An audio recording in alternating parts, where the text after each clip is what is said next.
Let's do the damn thing. Oh, you know what time it is. It's time to take it to the Birdland. It's about to go down. Hope y'all ready. Yeah, let's go.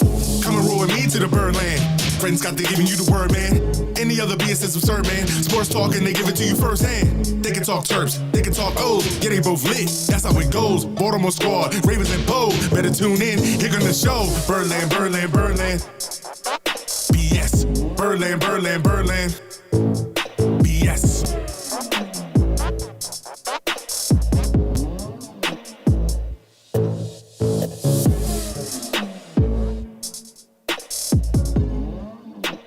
It's all about that BS, baby. What's up, BSers? What's up, peeps? What's up? Full fucking house tonight. We got 5 bodies in this room. I think everybody's in their feelings. Everybody's got their, hopefully everybody's got their tissues. And it's been a rough one. It's been a rough weekend. I don't need tissues. I turned the game off for the third quarter. Something bad happened? Yeah. For once, he actually needs to put his mic closer. This is weird. Right. I turned the game off after the third quarter. Something bad happened? Yeah, it's the right time to turn it off if you're a Ravens fan. Yeah, man, crazy weekend. I do want to start by saying I apologize to anybody out there that was friends with me on Facebook. I was hacked over the weekend. That's how this weekend started. And let's just say that some inappropriate content got posted, and apparently Facebook is done with me. They completely disabled my account, said it's irreversible. So Fred did not post. Exactly. It was the chick that he posted in the group chat. That's what it was. Right. But nonetheless, so if you do get a friend request from me, it isn't spam. It isn't a hacker. I don't want to explain myself to 1,000 people like I already have. So again, apologize for that. But yeah, it's a shitty start to the week. Is this title about you then? No, it's a little bit about everything. Oh, okay. It's a little bit. That's why it was an all-inclusive title this week. This title has a lot of meaning around here. Yeah, it does, man. The Ravens end up giving a game away that they pretty much had in the bag. We try to digest what went wrong versus the Dolphins. Yeah, and look, the team's headed up to New England. Can they right the ship after this weekend? And I'll put that in quotes. Yeah, some questions need to be answered for sure. The Orioles hit a rough patch as of late. Any chance they can pull off the unthinkable and still get in? The Mariners are trying to hang around and give them a chance to do it, but the Orioles just can't get out of their own way. No, they can't. And look, you guys are going to talk Shell and Tell tonight as the Terps are 3-0 after the win over SMU. But the Shell and Tell crew, we're going to find out if you guys are sold on this team heading on the road to Michigan. Yeah, as I said, man, full house tonight. Welcome Ryan back to the show. It's been a minute since Shell and Tell has been together. His head's gotten bigger since he's been gone. His head is rather large. Thank you, Noggin Boss. This has got me a lot of screen time outside of this place. It has. A lot of notoriety with that as well. But so, yeah, we got a lot to talk about on this week's show. Some good, some bad. But hang in there with us. We want your opinions. We want you to be a part of the chat, part of the solution. Because trust me, we don't have all the answers. And maybe you guys have some insight with it. Yeah, therapy session for sure. But before we get started, you guys all know we've been telling you about the team over at MD Crash for 2 years now. And obviously, it's almost 3. And they've expanded. They've got more lawyers. We've talked about this. They're handling a lot broader spectrum of cases. They still handle all your auto accidents, injuries at work, all that type of stuff. But they're also handling family law issues from divorce to child custody battles, child support issues, even criminal cases and traffic tickets. So you get yourself in trouble, Bowers, Hassan, and Herndon is the team to call. You call them at 667-220-6500 anytime for any of your needs. Again, make sure you save that number now. It's 667-220-6500. Call or text him anytime to get the team at Bowers, Hassan, and Herndon on the case for you. Fred, we need to get him on the case for you. Oh, the case, yeah, right. Zuckerberg, we're coming for you. Yeah, as I say, man, the Ravens lose a complete stunner to the Dolphins, 42-38. A game that, I mean, it felt like it was in complete control. I'm going to put it to you like this. We were in the stadium, and it's, what, it was 28-7 at half, and then at the end of the third quarter, it was 35-14. And we're literally talking like, I wonder when Lamar's going to get pulled. I wonder when we're going to see Huntley. Like, those are the conversations that we're having. Not like, oh, there's any chance that we need to extend this any longer, keep Lamar in there because I don't feel safe right now. It was 35-14. They were getting, and we're going to talk about it, but it really hurt because you were like all facets of the game in the first half, especially seemed to be firing because You saw the defense getting pressure, getting to the quarterback, putting some hurry up on it. And then we also saw the offense scoring almost seemingly at will at times. Yeah. So it was like, wow, this is high powered. At some point, just, go ahead and sit him. Right. So it was hard to digest. But before the game even started, there were some things that kind of got some people's attention. And that was with the injuries and actives. Yeah. So we went into this week without James Prochet. Which he was on the sidelines at the Terps game for SMU. Looked For fine. 10 minutes. He looked fine. Well, he wasn't there. Maybe he was hungover. Who knows? Brandon Stevens, he was out. Okay. Yeah, there were some talks about him possibly not being out, that he was banged up. A lot of the secondary was banged up. JK inactive yet again. Yeah. This one, I was like, okay, how, like... JK wants to play. Oh, yeah, I mean, at you the end know of the he day, does. JK wants to play, but the team is just being extra cautious, like we've said. I did expect maybe we'd see him for 7 to 10 carries just to kind of get his feet wet to see where he was at. But Ravens felt it better to keep him off for now. Yeah, well, they're also keeping your left tackle there, the highest paid left tackle. One of the highest paid left tackles in the league. And Ronnie Stanley said again, we did see some video. We'll talk about that later, but he's looking better. Yeah. But they're taking their time with him. The other head scratcher here that we were talking about in our group chat, Nick Boyle. Yeah, this is probably one of the more underrated missing pieces to the puzzle right now, because a lot of these issues that we're seeing in the running game come from blocking, and some of it has been some of these non-blocking tight ends trying to block, and it's just not going well. Not good technique. So Nick Boyle is sorely missed, and obviously he's still dealing with, I guess, I don't know if it's lingering from the previous injury or if there's something new that he's dealing with. Honestly, I don't know what's going on with Nick Boyle, but they need him back, or they need some resemblance of a blocking tight end in this lineup. You have to, and that's why it had us all scratching our head. The last one was not a surprise necessarily in Travis Jones. You need him to get back healthy. He's probably. I wouldn't doubt to see next few weeks that he's still on the inactives, but they're not going to put him on the IR. I mean, he was back at practice, and he was even out there late after practice was over getting extra reps in. So I was kind of hopeful that we might see him in this game. But if you have any depth anywhere on this team on the defensive side of the ball, it is on the defensive front, the defensive line. Not the outside of the line, not the outside linebackers, but on the front you do have some depth. So I wasn't too surprised with Travis Jones not being suited. No, I don't think anybody was. Well, you mentioned this one's one we got to sit here and dissect. Yeah. Right? And ultimately, we got to just dissect what went wrong. Yeah, I don't know how a team ends up losing a game in which your offense pretty much gave it everything they could. Not to say they played a perfect game, but they gave it everything they could. They didn't turn the ball over. Had 3 scoring plays of 75 yards or more. Lamar, I mean, in my opinion, played one of the best games in his career. Overall. Yeah, passing, running, everything, decision-making. Played a great game. Defensively, they created 3 turnovers, most of which was Marcus Williams, right? Only committed 1 penalty. Ryan can appreciate this. Only committed 1 penalty the entire game for 5 yards. What's that like? I don't remember. Yeah, exactly. And again, like I said, they're up 21 points going into the 4th. And they're at home in a loud environment at the bank. I know you guys were talking about it in the chat room or in the text. Oh, it was TV. You could hear how loud it was. Bro, it was loud. It wasn't that they were just like, it wasn't pump noise. Yeah, it wasn't pump noise, or they weren't trying to boost it on the audio side just to make it sound louder. That game had some sort of intensity with the fans behind it even before it started. And then when Duvernay, opened the game with that returning kickoff, I mean, you heard it explode. Yeah, they were just went to a whole nother level, which I've never heard that kind of a crowd for a regular season game. Actually, the last time I heard that was last year against the Chiefs, but it was at the end of the game when things just went bonkers and the Ravens found a way to win that game. It was intense. Well, and you got the hype behind this game, the beginning of the game, them honoring Goose, them honoring Jalen, that whole ceremony, which they showed little bits and pieces on TV. And I've seen little clips that people had. I thought it was really great to do that. The fact they're wearing the Goose and the Jalen stickers on the helmets, all that stuff. And so there was a lot of pure emotion. And so for Duvernay to come out that way, you heard it on TV, and I felt like you could feel it. Like you could feel like you were at the stadium, because on TV it was the commentators were having to talk over the crowd. That doesn't happen very often. That's awesome. This game was so bad, I didn't even go back and watch the highlights. I didn't watch the key plays. I didn't watch fucking nothing yet, so I don't even know what it sounded like on TV. I've literally avoided everything since Sunday. Exactly. Yeah, I didn't even want to watch last night's games, but I'm like, I gotta get over this. I listen to podcasts. I'm not giving it my time. But, you know, it comes down to a couple of things for me in this game when we're trying to figure out what went wrong. And James, you'll probably appreciate this one because the first person that I'm going to call out is John Harbaugh and some of the coaching decisions that he made.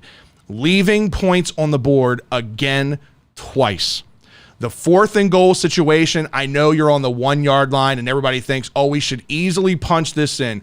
You've had 0 success so far this season in short yardage situations, all game in this game. You had one late that would have set up a 57-yard field goal as well with the greatest kicker of all fucking time.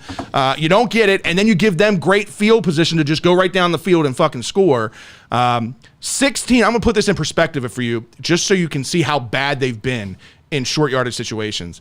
16 of the 29 carries that Drake, Davis, and Hill have had combined this season have gone for 1 yard or less. Yeah. 16 of 29 of their total carries this year have gone for 1 yard or less. The run game is literally not there. It's not present. Yeah.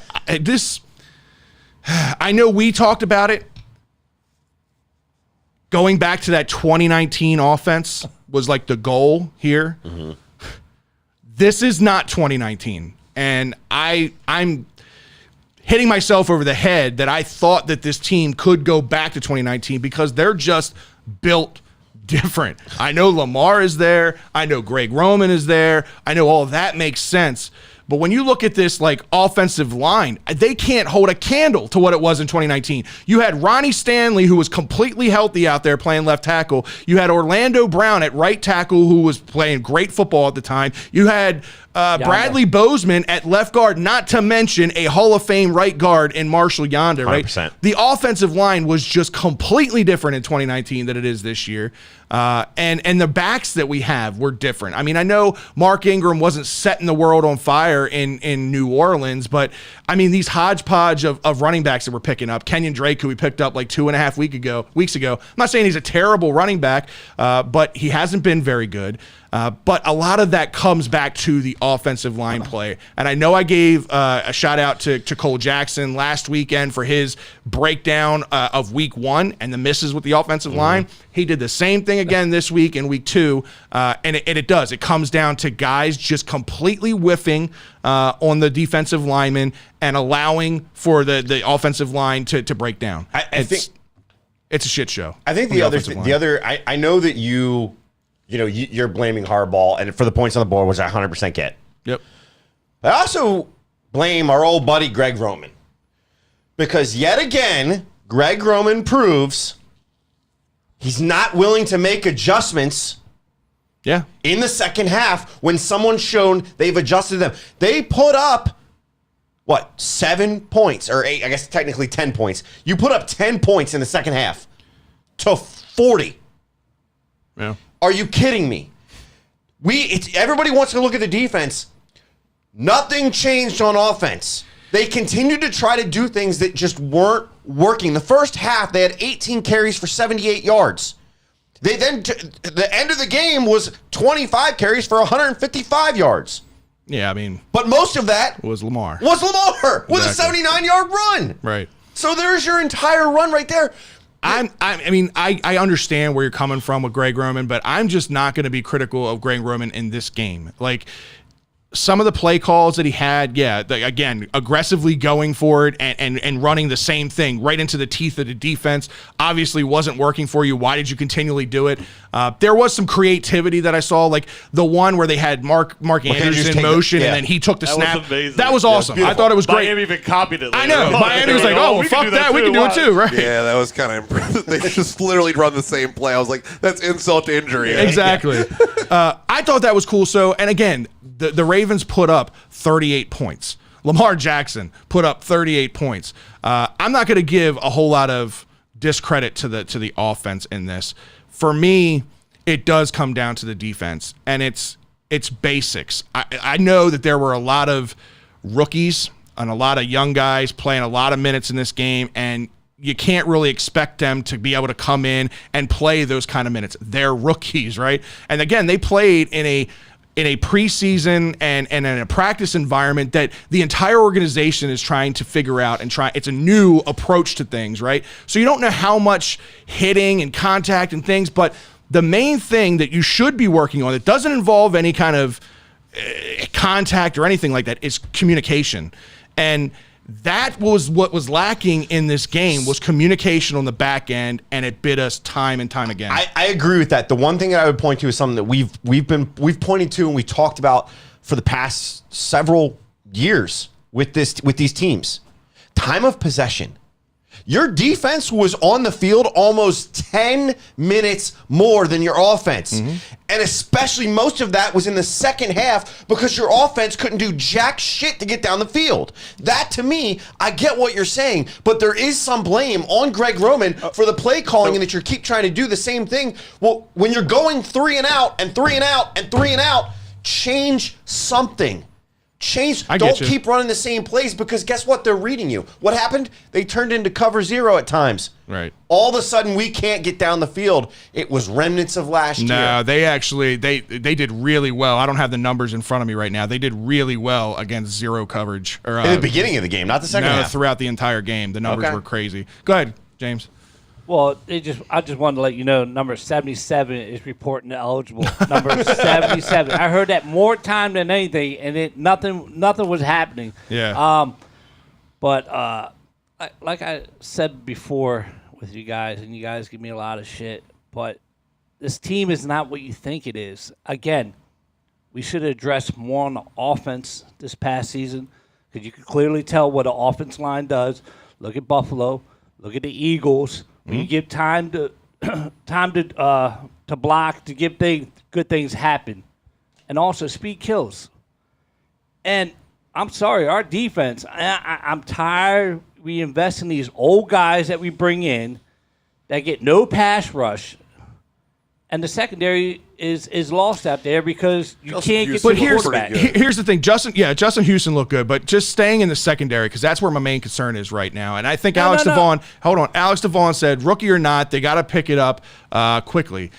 I agree with that, and you would be right if you were talking about like maybe one rookie at a time breaking into a lot of snaps or into the starting lineup. But in this game, you had Armour Davis, you had Pepe Williams, you had Kyle Hamilton all playing the majority of the snaps, and it's their second game and being targeted a lot. Exactly. Marlon Humphrey actually didn't have a very bad game in this game. Despite the fact that he was injured. Exactly. But when Marlon Humphrey wasn't on the field, they were completely exposed. That's when they scored. And that's Marlon was in. Exactly. All four scores was when Marlon was off the field. Yeah. Exactly. But then the veteran presence in Marcus Williams and Chuck Clark just wasn't there either. So you spring up veteran, and this is one of the things that I wanted to bring up, and maybe I'm wrong, but I just think that this team lacks leadership.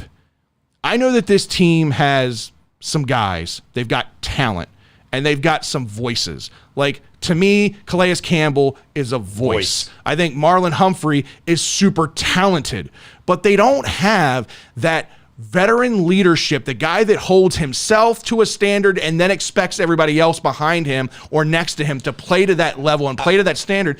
That was why I kind of thought the loss of Tony Jefferson in the secondary was more underrated than it should have been, because he was that veteran presence that wasn't afraid to talk to guys, to coach guys up, to help guys along. Right now, Marcus Peters is worried about himself and worried about coming back from injury, rightfully so. Mm-hmm. Marlon Humphrey isn't that guy. He's not a leader. So these young guys don't have the Ed Reed. And I know that there's not another Ed Reed coming. I get that. But this team lacks that leadership. And I get what you're saying. As you were starting to talk there, I immediately went to the same comment in my head. I said, they have voices. Yeah. They don't have a go-get-em guy. And I'm not saying it needs to be the guy that's going and grabbing somebody's helmet and going, what the fuck is wrong with you? Right. But you need somebody that's going to step in and hold other guys accountable and go, what the hell? See this missed coverage? That's on you, Hoss. That's on you. Right.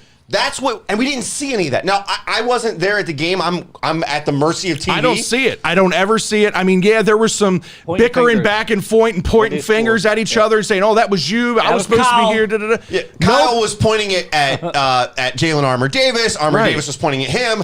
Marcus Williams was pointing at Hamilton. Listen, I'm not trying to shit on the rookie class at all because I think all of these guys showed flashes in this game. Armour Davis, to me, stood out in a lot of good ways, but he stood out in a lot of bad ways, too. I think Kyle Hamilton's going to come around. He will be a good safety for us. I'm not panicking 2 weeks in to their second game of their career, but what I'm saying is when you're expecting a defense to rely on 3 or 4 inexperienced guys in the secondary against 2 of the fastest guys in the fucking league, your expectations are a little too high. 2 of the fastest guys with some of the best hands. To that point, there is a simple fundamental when you have that kind of lead. I don't give a fuck how fast these guys are. You don't let them get behind you. You have that last layer of defense back as far as back as you can possibly go, and they do not let anybody get behind you. Safety, left and right, whatever. Cover that way. You've got a 21-point lead.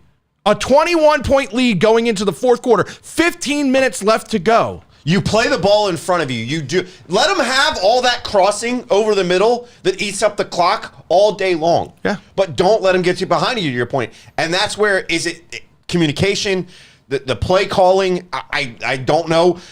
Maybe they were adjusting for schemes. I don't know. Some of it, I think there was confusion from what's being called in. I'm not saying it's all new because I think a lot of what Mike McDonald does is similar to what Wink Martindale did. So even the veterans that have been here, it was probably adapted a little bit. It's probably a pretty easy transition. But again, you've got 3 or 4 guys who typically are sitting behind veteran guys who are kind of getting their feet wet the first couple of weeks, a couple of snaps here. They can make 1 or 2 mistakes and then they pull them off the field. But right now, because we're so depleted, you can't pull these guys off. They're being asked to play all these minutes, and this is what's going to happen. You've got the best talent in the world in Tyreek Hill and fucking Jalen Waddle out there, and they ran wild on us. And I don't know if you saw the stat where the Ravens became the first NFL team in 12 years to lose a game which they led by 21 points or more in the fourth quarter.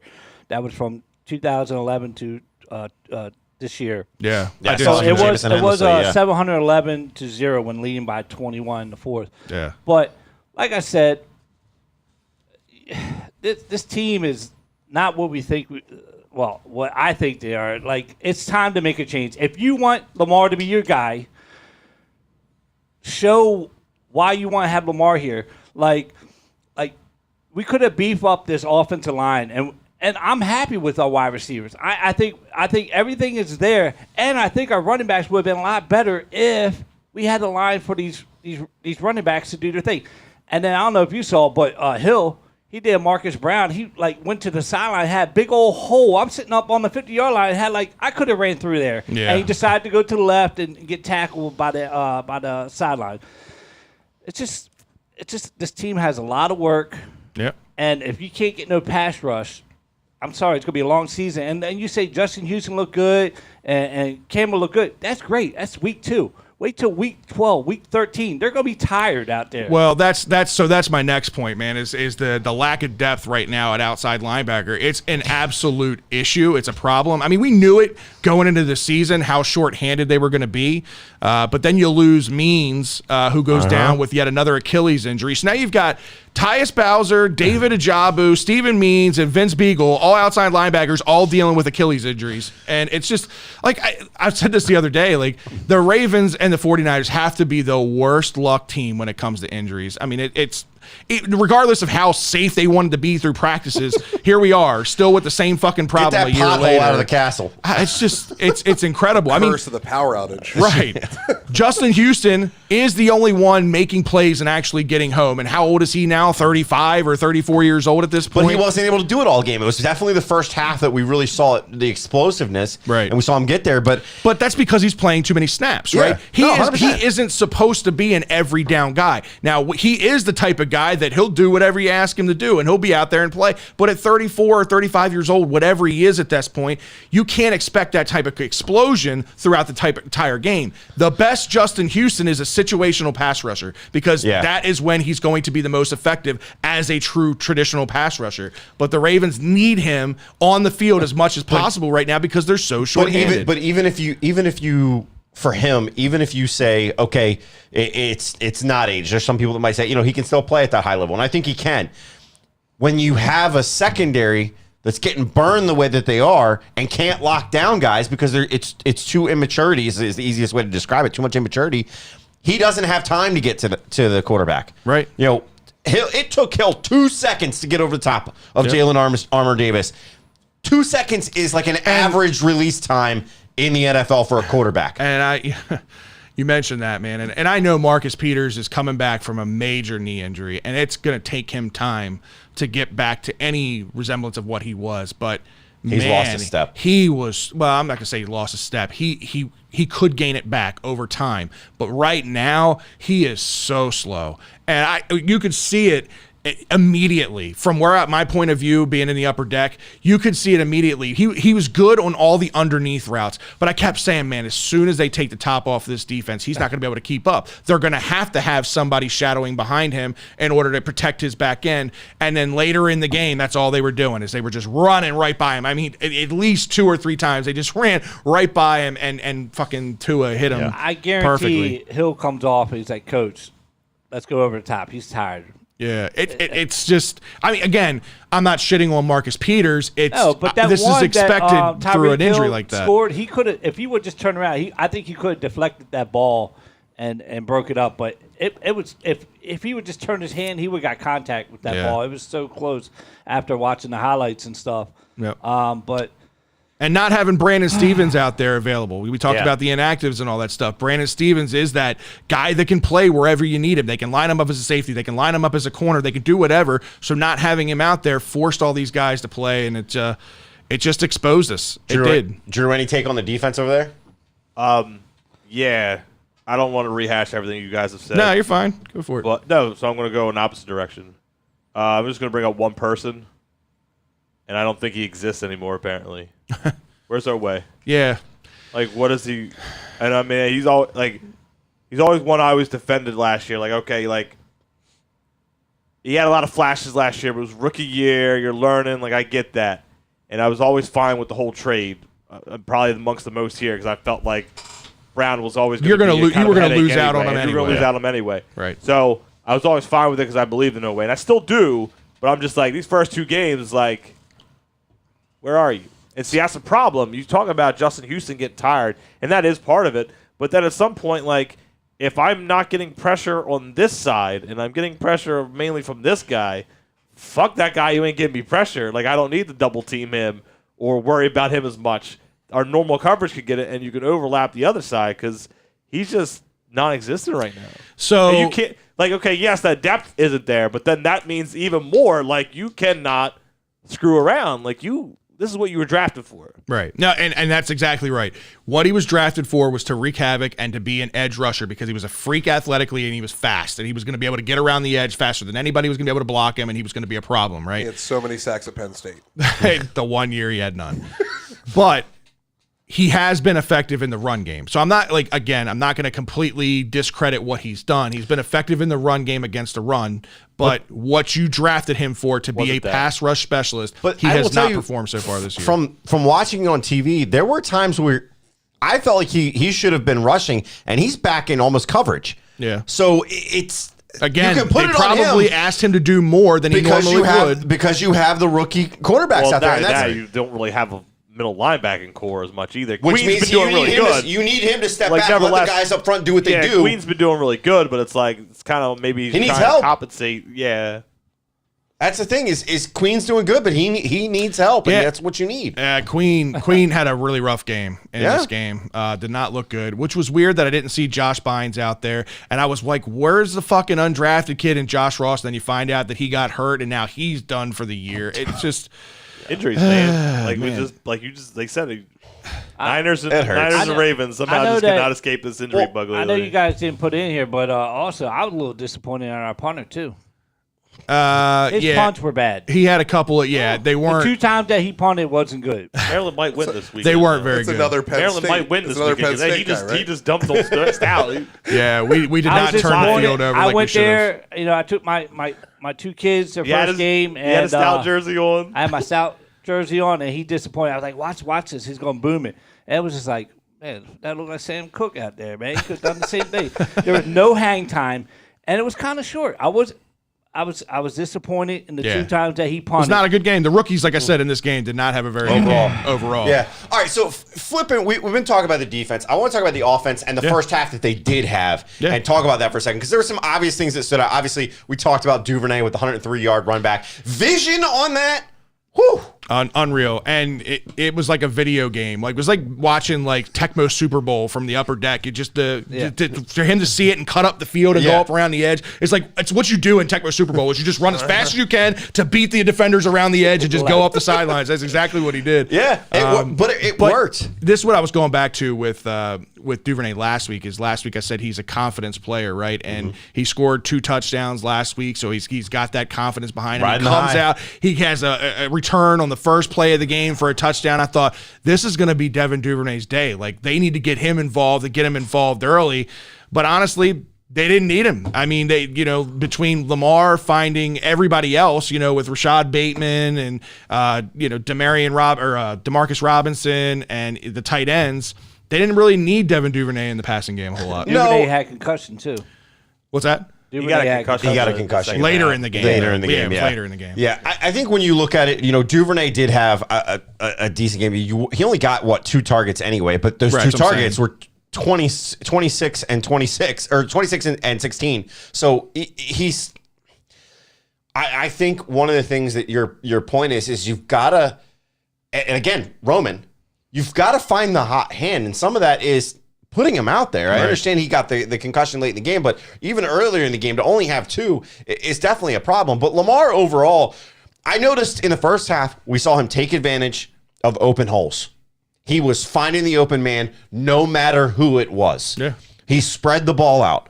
The scramble with Ricard as his lead blocker was beautiful. He got out behind. The only thing I will say on that exact play that really kind of took me aback, and I kind of got a little pissed off about it. I didn't say anything in the chat. Preach, brother, preach. Kenyon fucking Drake. Oh. With his pull, like Lamar's running. You see he's running. Right. Get your ass out in front of him and block. And what does he do? He throws his hands up like he's in the back and there's a block in the back coming at him. James, you're 5 yards in front of him. Go. Remember, I said screw that guy when he signed him. Remember? Okay, I have to butt in here then since I thought what you were going with. Holy shit, Lamar. You were on the injury report for 3 weeks from a fucking front flip. No more goddamn front flips. No more front flips. Not where I was going to go at all. He got more muscles That's now. why I said No, he does not. He got more muscle. I don't want to go on a tangent, but so I'll make it quick. No, you're fine. I get this whole thing of being like, granted, I'm the JK guy, being precautious with JK. Like, you got all season. How's your fantasy team doing? Hey, 1-1 in that league. I don't know how you doing. But at some point, like, you can't just keep saying, like, well, you still need to win in September. And I get, like, the injuries. So let me go back to what you had thought maybe, like, all right, look, you got this guy for a couple more years. Once this deal's done, you think he's on the way out, which I'm fine. Like, that's kind of how running backs become nowadays. If he's ready to go at some point, he's got to be better than the guys you're trotting out there. And we'll dump on a different Kenyon Drake play from what you guys were talking about. Kenyon Drake has a play. Somehow the rusher completely misses him. And instead of cutting up along the hash, like in between a blocker and the hash, he cuts outside and then cuts outside more and gets like 4 yards. He could have had like 20 or took it to the house. I'll give you the surprise. Someone else has got to do it better. Like, I get that we could be worried about one cut and Dobbins' knee goes. I get that. But he also could not get hurt. Well, you could cut and Mike Davis, too. But here's the other thing that you have to think in about this is kind of what I just talked about with Marcus Peters, right? So they got hurt pretty close to each other within a couple weeks, right? A week, yeah. A week. Think of how slow Marcus Peters was in the secondary, right?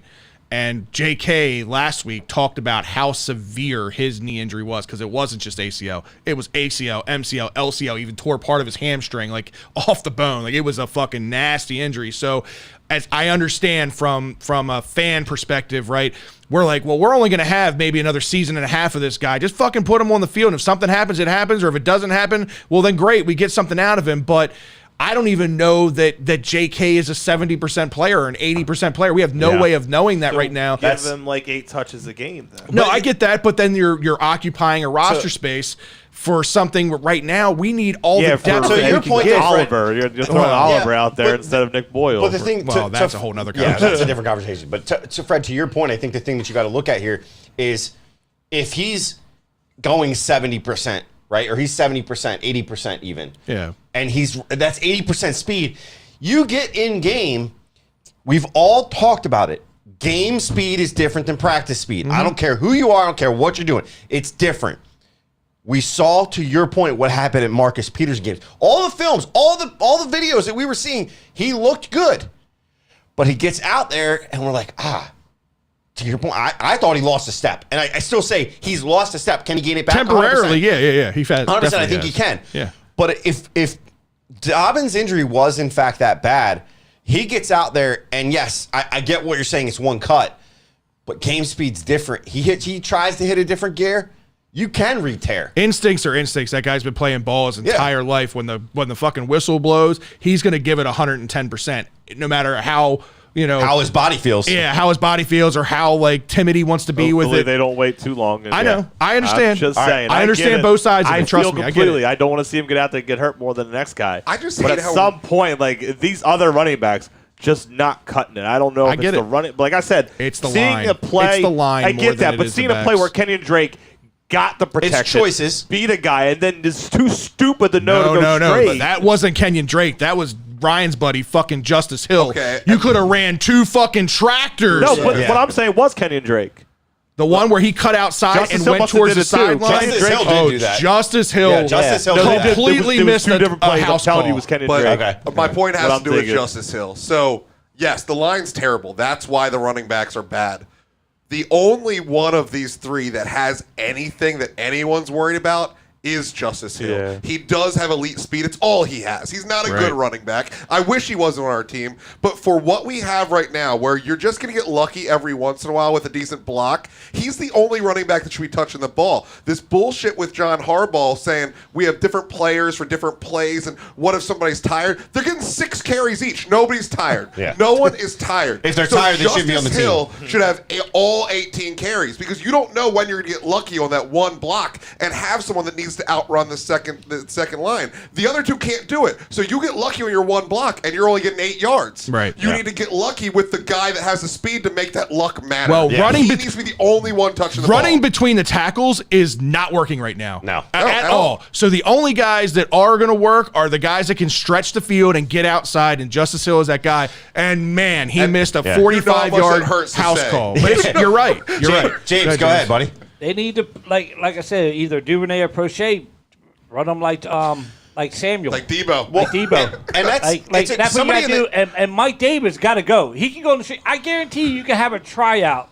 Someone from Maryland can run better than Mike Davis out there, okay? We definitely have one And running then- back that's better than all our running backs right now. And then just to let you know, Not I'm all, sorry, but- there's got to be accountability. And I'm sorry, after this year, it's going to be, I'm telling you, it's going to be a rough year than what people think. Like these teams that, like the Jets and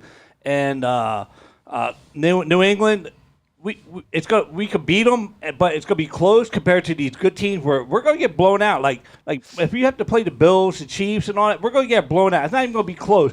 But second of all, after this year, accountability is going to be on EDC because, yeah, you guys said, oh, you like Kyle Hamilton, but we have to address the offensive lineman. Like, I'm tired So of the bad. best available. You have to get what we need. I agree I'm with that. sorry, you don't need another fucking safety. And then you piss off other ones, and what does it do? Like, I get it. Get the best available player, but over the years, and I hate it because ESPN and all these networks are bringing up all these wide receivers that the Ravens could have had. Every week, it's like the Ravens could have had him. Today, they had Diggs on Get Up, and they were talking about the Ravens passed on you. So did every other team and- 6 times. I understand, but he was there. But these other teams took him. Why? We have to look into that. Maybe No, I we agree have with to go you. out there, but accountability is going to be EDC at the end of the year Mm-hmm. because what he's drafting and what's staying on the field is not a good product. No, Yeah, I well, agree. and I I think- question a lot of the decisions he's been making. Kamal put it in the chat a few minutes ago. He brings up a good point in this game. We talked about Lamar spreading the ball around, but one guy we didn't see hardly at all. He wasn't targeted. He barely had snaps out there. Was James Prochet. Yeah. He was just not present in this game in any facet of the game either. That's the bigger piece here. Well, he is- wasn't active. Inactive He was for all inactive. He was James inactive. Prochet, remember? Oh, He spent a lot of time with Right, Baylor that's my fault. sideline. yeah, he was too hungover from his trip down Yeah, there. I in the think game. something happened down there. He must have got in late or something. I don't know. But here's the thing. I know you want to be critical of Eric DeCosta, and rightfully so, especially with the last couple drafts. I'm not ready to grade this draft class yet because we were very high on this draft class going into this season. It's 2 weeks in, and again, these guys are playing unexpected minutes, and you can't judge them this early. But I will agree. Hold on. I'll agree with you 100% that the drafting the best player available works when your team is built properly. But right now, there are two major holes that they have not addressed over the last couple of years, and that is offensive line and pass rush. They've done nothing to address that except for Odafe Owe, which is one guy. And right now, we haven't seen a whole lot from him in the first 2 weeks. I'm not giving up on hope on him, and I'm not throwing in the towel on Odafe. It's I'm 2 not- weeks in, and we haven't seen anything. I'm not on him either because of the simple fact Neither of what he was was I. able I to do was just last saying, year. it just felt like he disappeared a little bit. Here's the thing. Opposite of that. I will give credit where credit is due to EDC for bringing in a guy like Marcus Williams. Marcus Williams has been the free safety that this team has desperately needed for a long time. The guy that can be this true center fielder that can turn the ball over. That was one of the major issues with this defense last year was the injuries, but the outside of that was we didn't create enough turnovers. Marcus Williams could very easily have 5 interceptions right now in 2 games. Either way, he's got 3, and he is that rangy free safety. And we had one in this game that we just couldn't capitalize on the interception. And it sucks because you have a guy like, you want to talk about the draft. There's people in this room that did not want Bateman in this draft. You rethinking your decision now? Because he looks pretty damn good. Yeah. He's He looks looked very good the second half of last year. He's looking good And so far this to year. that He's point- a Batman. He's flying around the field. To that point, speaking of flying around the field, I don't know if you have the stat in here. I don't know if you have the still trying to stat in figure out who here. it was. You. Me? The touchdown, sure you were the not happy about touchdown, him. the touchdown to Bateman. Just to let you guys know, his speed that he reached on that play was For this year. faster than any touchdown or any catch that fucking Hollywood Brown had last year. So all that worry about like, whoa, we don't have a guy that can stretch the field. That goes to show you that Rashad Bateman can do it all if need be. If you need him to stretch the field, he can be that guy. He hit 21. I think somebody said he hit 21.6, which is the fastest. I don't know so far exactly this what year. it was. I just saw the stat that said that his was faster than any play that Hollywood Brown had It last was one year. of the So. smoothest catches I've ever seen. Yeah. I mean, That's nothing what It was a he thing is. of beauty. Nothing slowed down. It's the route running, the precision, the ability to again, the top end speed. I hadn't seen it on display like that. And for him to beat the corner to the sideline and up and get that touchdown was Well, impressive. and let's also give credit where credit's due too in Lamar Jackson. In this game, obviously the passing was That goes without well, saying. but in this game, he recorded his 11th game with 100 yards rushing, which sets the all-time season record by a quarterback, surpassing Michael Vick. Yep. He had 118 yards rushing just on Sunday. This was the stat that I wanted to bring up because I know you mentioned them, how they were doing against the blitz. Remember last year, that was the main talking point against Lamar and the game against the Dolphins was they just couldn't figure out the blitz. go They ahead. couldn't figure out cover 0. Lamar Jackson versus the Dolphins against the blitz specifically. 13 of 16 for 213 yards, 2 touchdowns, a 158.3 passer rating, which is the best passer rating you can get against the blitz. Yeah. So Okay. all the talk about like, are they gonna be able to make the adjustments? Are they gonna be able to figure it out? Lamar did that and did it on another level. Again, I'm not going to discredit the offense in this game in any kind of way. The only thing I'll be critical of is the decision making, whether that's Greg Roman or whether that's Harbaugh, to go for it on those fourth down opportunities and leaving points on the board, that's a Harbaugh thing. Yeah. It's been a Harbaugh thing for years. That's my only gripe with this. Was I get what you're saying. I go back to what Ravens I said that you have to on third down too. I get what you're saying, but I go back to what I said before. You have to make adjustments. When the defense makes adjustments, you have to make adjustments. Let's move ahead. Yeah. Right. Let's put this behind us. Let's focus on what's in front of us. So they got to do some things first, right? So they got to address some of these holes, and it looks like they're trying to. They brought in Jason Pierre-Paul for the second time today. He's 33 years old at this point. Played 12 games last season, had 31 tackles, 2.5 sacks. I know it's not great numbers or anything, but again, it's 12 games. The year prior to that, 2020, he had 9.5 sacks on 55 tackles. 2019, he had 8.5, and 2018, he had 12.5. So he's not too far from very high productive numbers. And he's another guy who can slide all over the defensive line and line up different places. Right now, I don't give a fuck where it comes from. Depth. They just need to create pressure. They need to create pressure, whether it's off the edge, whether it comes from the interior. I think adding a guy like Jason Pierre-Paul, getting a Travis Jones back, the rookie, from being injured, those are two things that'll give them pressure up the middle and create havoc for the quarterback. It's a necessary move. I think this would be smart for them to do. Again, it also it creates the depth on that front to be able to rotate these guys in and keep a Justin Houston fresh, keep a Calais Campbell fresh. I think the thing that you also got to look at here, nobody's knocking down Jason Pierre-Paul's door, apparently, because he's coming back for a second visit this year. So that means you're probably going to be able to get him at a value, and he's still going to give you enough production that you're going to feel a little bit of relief. Yeah, he was dealing with an injury. That's why he only played 12 games last year, and I think that's why the Ravens were a little hesitant the first time to bring him in right away. So is everybody else, though. Right. So right now is a perfect opportunity. You have a need. You got to fill it. Let's get this deal done. I think the Ravens have like $5 million in cap space right now, or somewhere close to that. Well, they need to save it because I know probably more injuries are going to come around. Yeah, I mean, you can sit on it all you want, but you might as well add him, because then when there's an injury that you need him, fuck it. Like, right. You're going to need him. So they're also trying to add the linebacker help, because they brought in the 28-year-old linebacker Blake Martinez, who formerly played with the Packers and the Giants. Yep. And he's a guy that can he's wrap solid. up and can tackle. That's what you're looking for. He would be another Josh Bynes type of addition.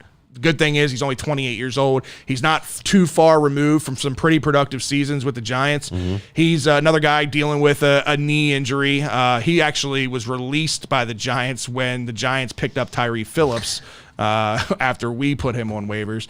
But again, this is a guy that averages 140 to 150 tackles a year, did that for 4 straight years before the injury. He was actually named a captain for the Giants team in 2021 before the injury. So he's not just some Joe Blow that's just another body. I mean, this guy is productive and can be a good linebacker. And again, we've seen that multiple times. We've seen it with LJ Fort, and we've seen it with Josh Bynes. This would be a good addition. Yeah, I think that the difference here is that, if I remember correctly, did Fort come off an injury when we got him?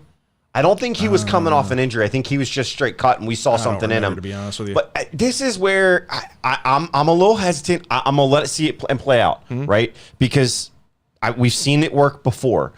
My hesitation is you've already got enough guys coming back from injury. Yeah. Now you're adding another. Yeah. If he goes down, you're just spending money at this point. And I know it's not, it's probably, hopefully, quote, money unspent is money Bart, unspent. You got to spend it if you've got a hole, and right now they have holes. If it was just like a, maybe we could upgrade a little bit here, I might be a little hesitant. But you just lost John Ross, right? And Patrick Queen he's been on the field the entire fucking time, and he hasn't been very good, especially last week.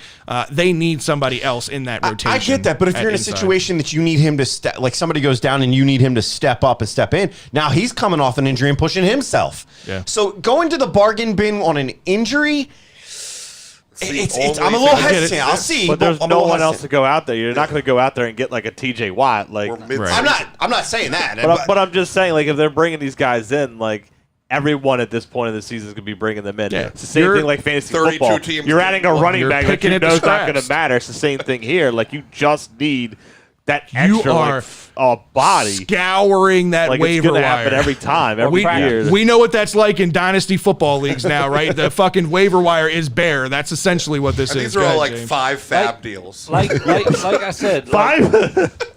if there's a way to trade Tucker for somebody, and hold on, trade Tucker and get like a couple picks and get a player out of it that we need, we might as well do it. Because if you're not going to throw Tucker out there to put fucking points on the board, agree with that. what's the point of having him? Because Stout can kick fucking field goals too, and he can punt. I don't know. He didn't ball. punt very good this week. He didn't. But I'm just saying, if you're not going to use Tucker except for extra points, get rid of the fucking guy then. Because Yeah. I'm telling you, this is going on.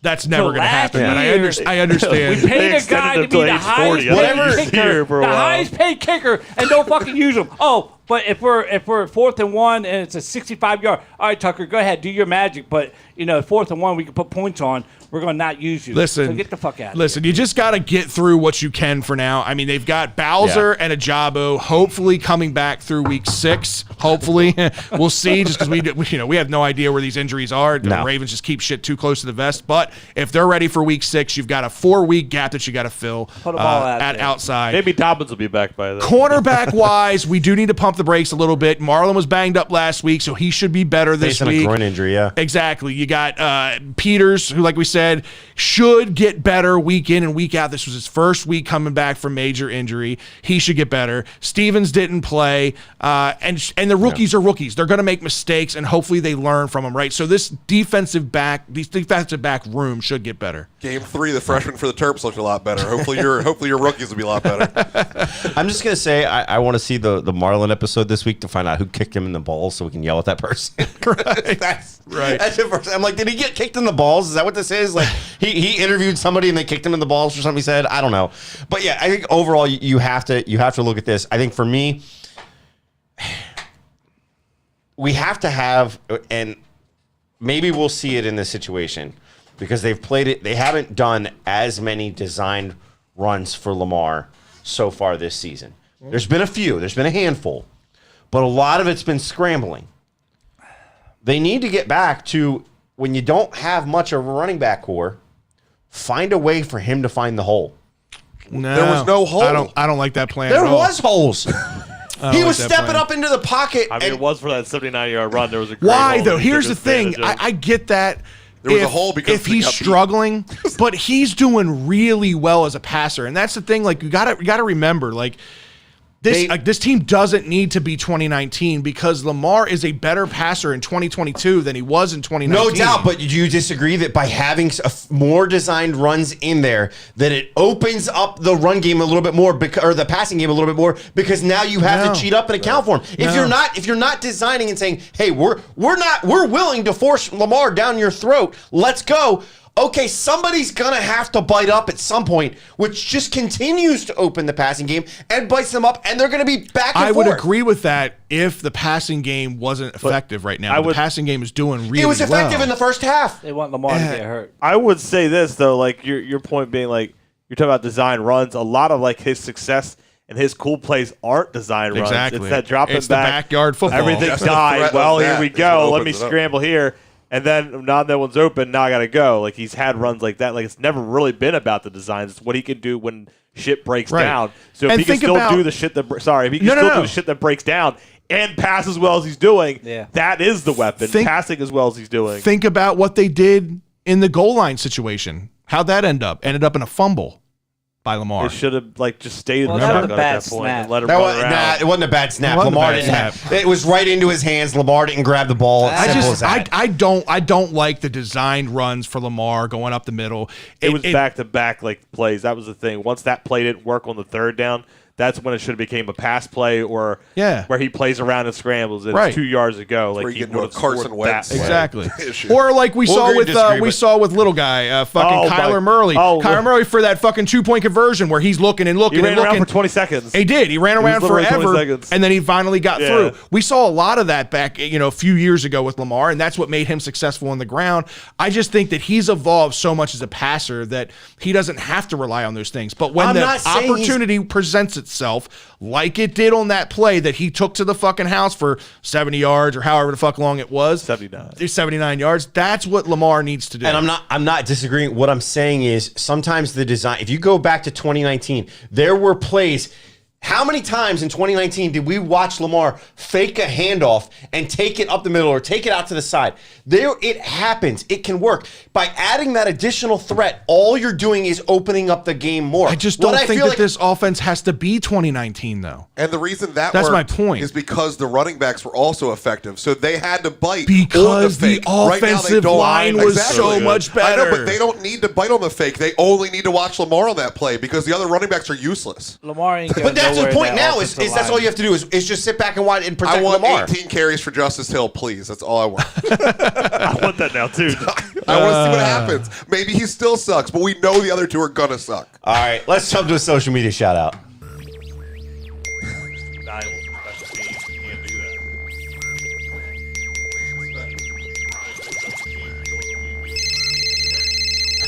Come on, laughing at little guy. Couldn't think his name.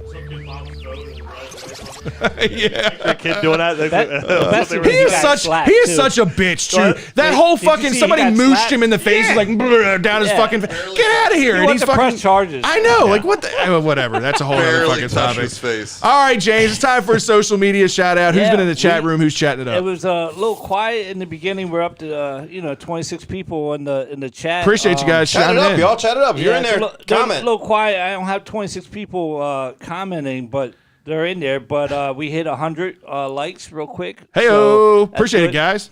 Chuck Summer in number one, just like his Bills are in number one.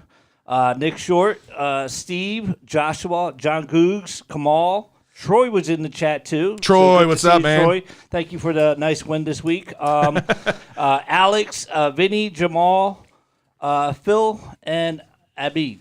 I'm going to answer questions or anything anybody brought up. Or I'm going to have to say I kind of didn't go through it because I was so pissed on some of the shit this weekend. Cause I get it. I don't get out to the games that much because I like to sit on my couch. I'm not a cold I like cold weather, but not cold wind. Well, it definitely wasn't cold. So I could do the heat. So I was on the 50-yard line. I had a buddy that said he had tickets. I purchased them, and I had the best seat in the house. And I saw everything. I took my two boys. They enjoyed it. My youngest son that did pretty well at the Terps game actually fell asleep at the third quarter when he woke up. It was a totally different score. Go back to sleep. No, he was asleep at the end of the third quarter. I said, well, you woke up. You went to bed when they were winning. You woke up to a loss. But they had a great time. They collected like 20 flags. They're all excited. Nice. And but, yeah, I like to get out when it's warm out there. Yeah. And I like to do the cold winter stuff. James certainly likes the heat. He was the only one at Maryland Stadium not dying on the game we took our kids to. Yeah, for sure. Everyone is just falling apart, Bro. sweating. And I look over, James is even glistening. I was sweating like a glazed donut, man. It was so bad, and James is just like nothing. Everything's fine. You were sweating more than those donuts that we had. Yeah, Game that he exactly. brought, I think the donuts are what caused the sweating. I don't know. It could be a combination of the two. All right, fellas, it's time for our primetime predictions this week. Before we get into the game, I wanted to get your guys' take.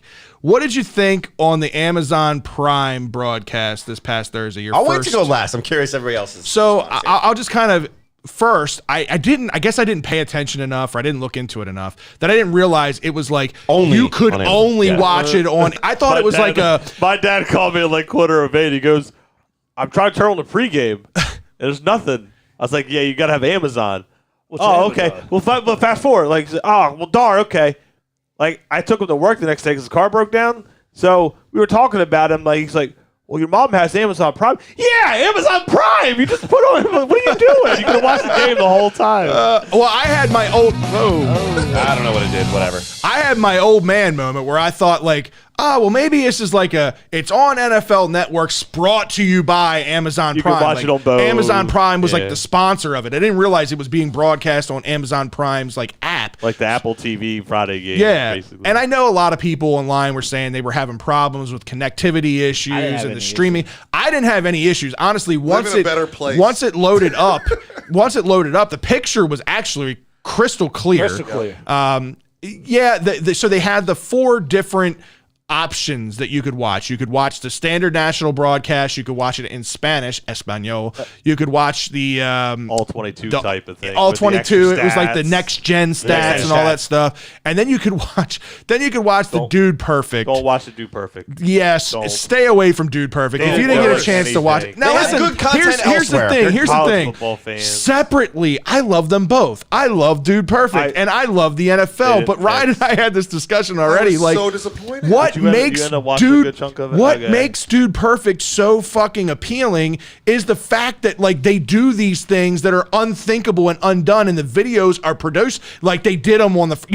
They didn't do it on it the took them first 100 shot. shots. But Yeah. that's Still, that's how they're amazing presented. production values. I don't Yeah. want to watch somebody take 900 shots at the same thing until Nobody they wants to finally see how the make it. sausage is made. Anybody in this room could do the same fucking thing, and I don't want to watch that while I'm trying to watch a football game. It was a weird combination. And I didn't also, understand it. I've never seen a group of 5 mid-30-year-old dudes know less about football. How did they get that job? Hey, Like, we're on the show. You don't talk about us while we're on the show. At first, I was watching it thinking, "Oh, this will be really That cool was because I'm my into thing. Dude Perfect, like Fred's saying." And then I was like, "Oh, well, this maybe is more like the Nickelodeon thing, where like it's for kids, Kinda like your hat. They're trying to teach people or whatever." Because I love the Nickelodeon games. I think it's one of the best things the NFL does. Yeah.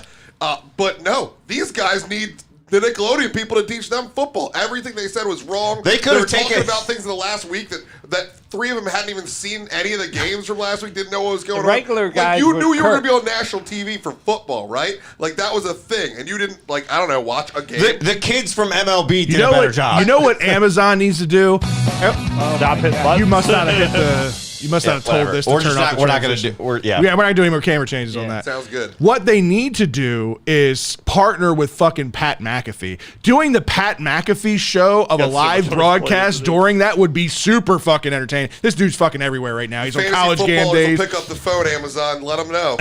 Or the fantasy footballers, whatever. That would be that mildly be entertaining awesome. for me. Well, they had what? I can't It change was the camera, Al, good. No, it was Al Michaels and Kirk, right?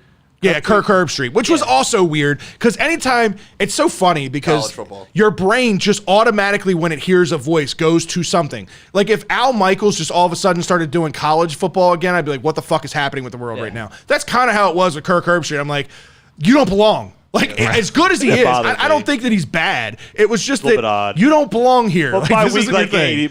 8, they might gel a whole lot But- better.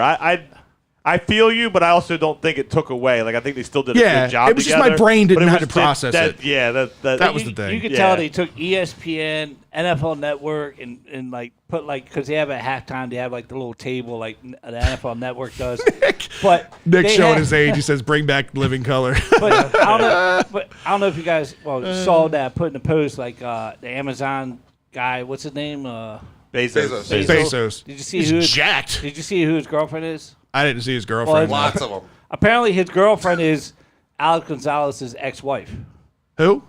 I mean, Gonzalez. Tony Gonzalez? Tony Gonzalez. That's his ex-wife. Oh, that's his ex-wife. And he's on Amazon wow. as a broadcaster. I saw a couple of clips. Like they kept flashing I don't back and blame forth her. between Bezos like a couple times I don't during the game. There was a couple times where he was sitting next to Roger Goodell, and Roger Goodell just looked annoyed with whatever conversation fucking Bezos was trying to have with him, which I Bezos thought was saying, fantastic. I'm gonna buy the whole fucking league. But the one thing I do want to say about Amazon, the thing that I love about what's going on is football's the top of the world. They're the king. They don't need any more fans, but yet they're out here trying new things like the Nickelodeon game, like the Amazon Prime with the 4 different ways. They're trying to build the game. When we sit back and watch what baseball did, they watched it die and did nothing to stop Agreed. it. So- and so it's the exact opposite, and I love that the NFL, they are ruthless. They're So, coming for everybody. I'm Yeah, I actually agree. surprised that you guys all went the way that you did because I thought, based off your initial like text, I thought Dude you were Perfect like, is terrible. I thought you were gonna hate don't it. turn Yes, that on. 100%. Everybody's trying to mimic the Manning cast, and it's just I not thought gonna that's work. what it was going Like to be. Chuck and then I said- was like, oh, maybe Like Nickelodeon. Chuck No, said, neither. fucking Dude Perfect was great in 2012. We're 10 Yeah. years removed So from that. here's the thing on this. Number one,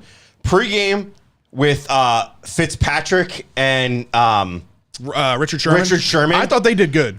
I didn't know I needed them in my life. I thought they were good. Considering pre and post game. Considering that was their first time like doing this together 100%. and doing it on a national guys, stage, I'll pass. they didn't look nervous. Like both of them brought good I conversation don't know to why it. Sherman has a job. Who doesn't Yeah. like Fitzpatrick? I don't really care. You didn't think so aside from their play, you didn't think they actually did a good job with like commentary? I didn't give it. I don't think Richard I didn't Sherman have time should to be on watch the TV. game, and that was it. I didn't have time. So you'd rather see Booger than one of them guys? well, I didn't say Come on that. now. That's Come like, on now. I want to watch shit run down a wall. No, I'm not going to do it. But so number one, that was I thought was good. Number two, the next gen stat version had me really intrigued Yeah. because understanding what Bezos and Amazon do, my prediction right now, the next iteration of this, which could be next year, will be interactive where you can set Sports players betting and stuff.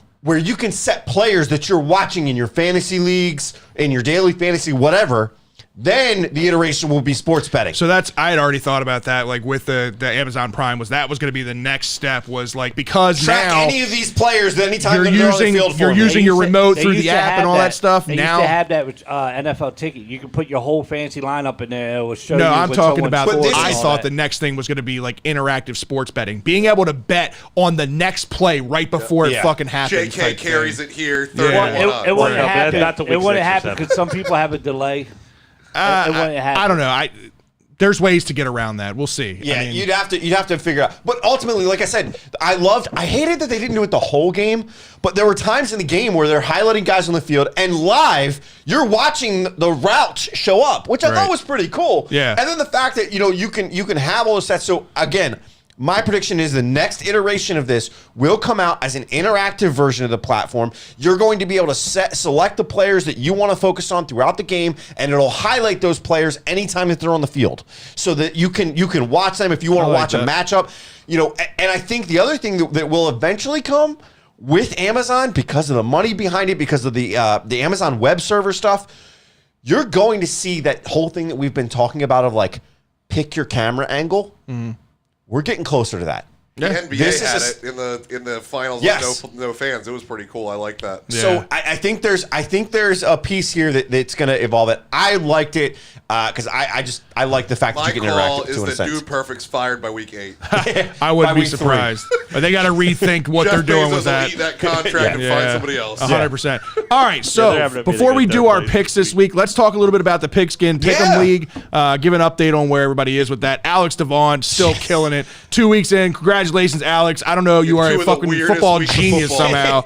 You're weirdly at 99.9% accurate with his percentage picks. With your percentage picks, exactly. Yeah, I mean the points. He's got 190 points. His next closest is L. Adams, who actually jumped up. Actually wasn't in the top 10 last week, so he's jumped up. David Missler still there. Bina also jumped up, which is Mr. Savage. Drew, you're still holding in a tie there. Yeah, I got the most fourth. wins. But you do have Fuck the that most point wins. system. He had to get that in. He wanted to make sure that you all knew. Look, He's at I the know not what end of picking it you. you're Look, on. at the end of the day, if I'm in third, but I got the most wins picked, I don't care. I got Yeah, I like I forgot that. to make the So picks fuck this the week, points. so I got one less win than the week before. So we also see, after Drew, Jason Torgerson, who fell a little bit. I think he was in third last week. We have W. Atkins. We've got Jay Howell, and then Jay Trainwreck. Not sure who that is. And R. Peoples round out our Ryan top Peoples. 10. I sit currently, I think, at like number 19 or something like that. Fred, I think I'm you like jumped. 28th or something. You jumped up to 27th. Okay. 20. Hey, that's my I'm number. 16th. I'm I'm tied for 23. 16th with Matt Talley. Okay. You're 23. Yep. And Ryan, yeah, you're Yeah, bringing up. You're Hey, bringing I'm up gonna the let you rear- in. I'm gonna let you in on a little secret. Congratulations. I'm gonna There's let some people you- that don't have zeros. I'm going to let you in on a little secret. It's not that I did any better this week. It's just that a lot of people didn't enter their lineup, so I, by default, jumped ahead. Yeah, I think that's probably more it. That I'll probably jump is up it. by the end of the year because other people will stop putting them in. Yeah. So, but yeah, shout out to all those guys. Reminder that the top piece gets a prize pack here from Birdland BS. So excited to do that. And we talked about it would be a T-shirt and some other little things. Well, we've decided we're going to add in a little backpack as well. So we're going to find a backpack and we'll give you your choice of 1 or 2 backpacks, and we'll get that set up. But let's actually get into the predictions. Last week we saw Fred go 4-1. I went 4-1. Drew went 3-2. James went 3-2. So it brings the overall total. You're 6-3. I'm 7-2. Drew's 5-4. James 4-5, which is so weird after how he was last week. It's not how you start, it's how you finish. Yeah, it's also how you guess games on the week, isn't it? Yes, Pick to click. He did. He got the best game. He had it in the first game of the week against the Chargers and the Chiefs. Exact. Picked it exact. Congratulations, Cool. Scott. That was I'll take it. That's I'll a take good it. win. Thank Big you. win. Thank you. Cool. We're going to have a bigger deck put in for you. All right, let's get into the predictions. Yeah, Go ahead. let's start it off with this Ravens versus Patriots in New England, in Foxborough. Both teams sitting at 1-1. I'll open this one up. It's a 1:00 game. Honestly, I don't like the feeling I have in this game that the Ravens historically, especially during the regular season, have not done well in Foxborough. I know it's a different era. They don't have an offensive coordinator there. They've got a defensive guy calling offensive plays. They don't have Tom Brady anymore. No. So this team is very different. I want to just say that the Ravens are going to right the ship and figure everything out, and defense is going to look great and all these things, and the Ravens are going to blow them out, but I just don't see that being the case not in Foxborough, not against Bill Belichick's team. I think the Ravens will win, but it'll be close. I've got them winning 27-23. All right. I think it's going to be a little bit bigger ordeal than that. I think the Ravens want to come out and they want to prove something. So I think we're gonna see the Patriots have had their struggles. I think the Ravens can actually step up. What are we doing over there? He's over there Smoking smoking weed. Oh, okay. Well, the Ravens are going to win it, but it's going to be 35-17. I think they've got to come out. They need to come out, and they will come out and prove something with the offense. All right, James, what do you got? Like I said, this week is such a shit show, and what the Ravens did this past week and what the Steelers and the New England did this past week, it could be a toss-up. Any of these teams could win. What happened last year, 2 years ago with the downpour was a different thing. I think Lamar's going to be able to control this game and actually come out with the win 24-17, but it's not going to be pretty. All right, Drew, what do you got? Yeah, again, not going to be pretty. I got a 24-14 Ravens, but like the Patriots games so far have been pretty low scoring, and I think even both Miami got over 20, but they didn't score a lot. Then against the Steelers last week, they were in the teens, both of them. So they play a brand that's going to have to be ugly because that offense isn't very good. So I don't see them being able to outplay us offensively, but they'll try to dirty up the game and bring us down to their level. All right, Ryan, just for shits and giggles, what do you got? I'm right in between Scott and James here. 28-17 is how I see it, Joe. I'm just a little bit Ravens less. 28-17, so you have it a bigger win than I do. I just also want to say, with Matt Jones being injured, he has a sore back and all that. If the Ravens don't win this game, it's going to be a long season because this is a game that they should win. And you got offense doesn't know where it's at. The defense is not that great in New England anymore. It's not what it used to be with Tom Brady. If they don't get this win and show that they can play football, you can write the season off, dude. Wow. All right, strong words, James. All right, Thursday Night Football. What do we got, Scott? Thursday Night Football, this is that Prime Video game. Make sure you get your Prime on. Please, no one watched Dude Perfect. You got to get them off the air. Yeah. This one, this is going to be the matchup of the AFC North this week as we see Pittsburgh go into Cleveland. Which, mind you, the entire AFC North lost last week. Yeah, that was It's the best heartbreaking. division of football. That's two divisions. That's two divisions in a week. The in 2 weeks. Bengals are 0-2, and they lost to a fucking backup quarterback in Dallas. And that dude, Yikes. that kid, we always talked about them getting him O-line help. Well, they did, and he's still on pace for 150 sacks. Right. Sorry, Yeah. didn't mean to go on a tangent Sorry. there. No, Go ahead. you're good. Just forgot about that fact. I think it's going to be an interesting game. I personally think I'll start us off. I think this one's going to be I'll call it a medium scoring game, but I think it's going to be close because these two teams, it's going to be a division battle. You've got Trubisky, who Tomlin came out this week and said we're gonna be patient with Trubisky. We're gonna do. I don't know how much the Steelers fans are willing to actually be patient with him. We'll see. You had Jacoby Brissett, who has had some surprising games. He's 40 of 61 for 376 yards, 2 TDs and an interception so far on the season. Not great, but not horrible either, right? He's got 2 TDs to 1 interception, and his completion percentage is pretty good. So you got to look at that overall. And again, the threat of Nick Chubb, he can break it off at any point, and we've seen that. Talk dirty to me. I like You have him in fantasy. I was going to say. We know Amari Cooper hasn't done much, and the offense for the Steelers is it's so hit or miss of whether Harris is going to be able to do anything. He's got 25 carries on the season for 72 yards. Yeah. He can't get yards. He can't buy yards. Yeah, that's the offensive problem line's here. bad. So I've got this being a close game, but I've got the Steelers actually pulling this out because I think the Browns are too up and down with everything going on this year. And somehow the Steelers just are surprising people with some of the things that are happening. I know it's early in the season, but I think this is going to be a surprise. They're going to take a division win here. It's going to be a hard-fought one. 24-21 Steelers is what I got here. This is going to be a shitty Thursday night football game, to say the least. I think it's going to be the battle of Nick Chubb versus Najee Harris is what this is going to come down to. Doesn't sound like a battle. Defensively, I just think that right now, without TJ Watt, their defense doesn't look very threatening to me. Obviously, the Browns still have Myles Garrett, right? I think that's enough to give them the edge. I think the Browns win this in a close one, in a very unentertaining football game, 19-17. All right, let's go over to Drew. Drew, what do you got for this game? It's going to be a bad game, like Fred said. Low-scoring game. Home team with this one, the Browns, 17-10. Yeah. All right. Ryan. Take 2013 Browns. Chubb does enough to win it. I like it. All right. James, what do you got? I don't even know why I had the high score on this game, but I was thinking that He when I thinks just both looked down. defenses suck. I'm just, I just don't. I think this fucking game is awful for Thursday night football. I hope I have something better to do. Not by your score, it's not going to be. Well, I don't hate his idea here. Like I honestly thought it could be like 13-7. Like that's how bad. So were you this- dyslexic and had your scores backwards? Or Nah, something? like, or it could be just like ridiculous. But I think this game is a turning point to either where Pickett comes in, or after this game, Pickett comes in to be the Talk starter. dirty to me. I got Pickett everywhere. So I have the Steelers winning does he. 31-27. None of these teams are fancy or anything to watch. So it's This gonna be game, boring. this game really could go boring game. like with the way the defenses are. You could see this game get out of hand from a scoring standpoint because the defenses Or a have helmet. both had their struggles.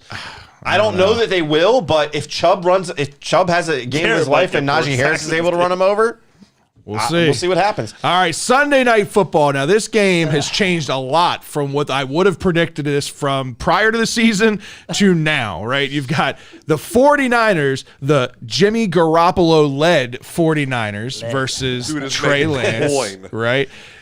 Versus the Russell Wilson-led Broncos, who Russell doesn't look anything like the Russell Wilson of old right now. He is struggling, and this team is struggling right now. They're both 1-1 going into this game. I've said since day one that the whole like Trey Lance project, it was at least a year commitment to before you even knew what you had with Trey Lance. At this point, you know what you have with this 49ers team because you've seen it in years past with Jimmy Garoppolo. They are now a true playoff contending football team at this point with Jimmy Garoppolo at quarterback. By the way, predicted week 3 that Jimmy Garoppolo would be a starter at the end of the year. Yeah. At the beginning of the year, I But said that was going to be the case. The prediction wasn't an injury. The prediction was Trey Lance just wasn't going to be anything of value, and then And Jimmy now Drew Garoppolo. will never Regardless trade of with the injury, anyone I think ever he again. still would have started. Probably not. Right. I think this one, I don't know. I keep thinking Russell Wilson's just going to break out. And he's going to have one of those like 400-yard games and 5 touchdowns. But I just don't see it against this team and against this defense. The 49ers know Russell Wilson very well, obviously from playing in the same division and all that stuff. I'm actually going to take the upset on the road. I'll take the 49ers 27-23. I'm right there with you. I think it's going to be a very easily handled game by the 49ers. I think they're going to outscore them. I think that the Broncos, they're going to show some flashes, and you're going to see a little bit of the old Russell Wilson, but their offensive line right now is trash. He doesn't have time. He's scrambling. He's not doing well and doesn't necessarily have the receivers to get deep. I mean, he's got Judy and, well, Judy's not even doing that great. Right. So, for me... And Judy got banged up last week. Yeah. For me, 49ers, 38-21. All right. James, what do you got? I had the 49ers, and if it was Lance, I would have went with the Broncos. But I had the 49ers winning this 27-21. Close with Fred. I think Samuels is going to do, or Debo's going to do a lot of stuff in this game. So I like it. I like that too. All right, Drew, what do you got? Lone Wolfing on this one. It's not going to be a pretty game. It's going to be 21-10 Broncos. Were you in your feelings when you made this pick, Drew? No, but like just in general, like I mean, like Russell, something's just not clicking with the Broncos yet. I don't know if that's yet or if it just it is. Like I don't know how I didn't got follow all them the in the Broncos. offseason, so I don't know how well they.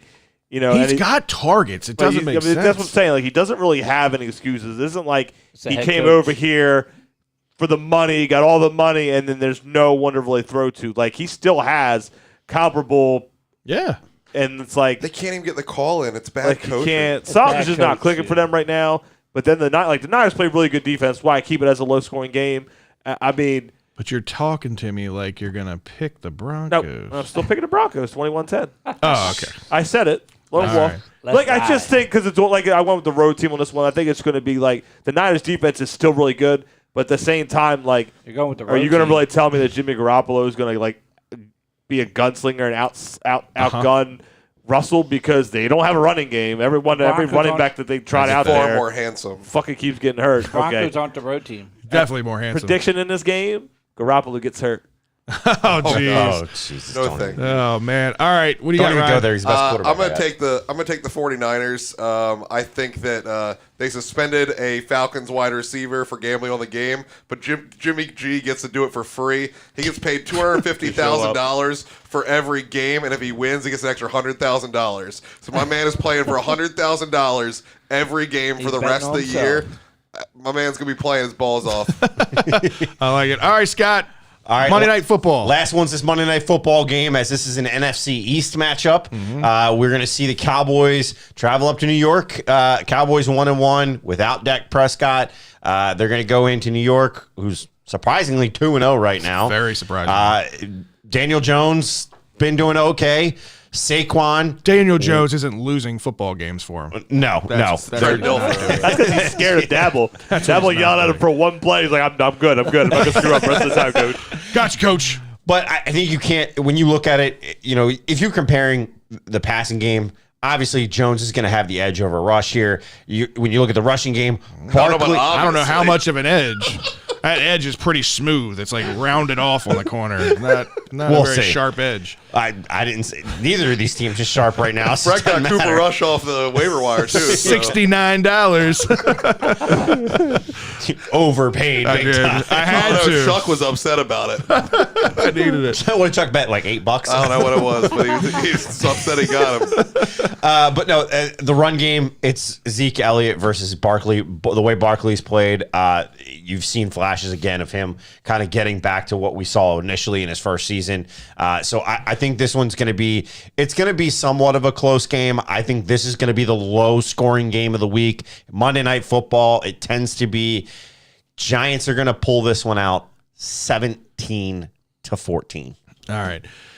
I think Saquon Barkley has an axe to grind. Like, and you listen to some of his interviews and he talks, he's one of those guys that pays attention to all the talking heads, right? Because in his interview, he's talked about like how everybody hyped me up as like the best running back in the league my rookie year. And if you look at the stats, it justified it. I was the best running back in the league. And now they're talking like I fell off and I'm not, I'm nothing like I was because of these injuries and all that stuff. Well, he's shown in 2 weeks how productive of a back he can be Second when year he's after the knee healthy. injury that people usually go for that benchmark. Exactly.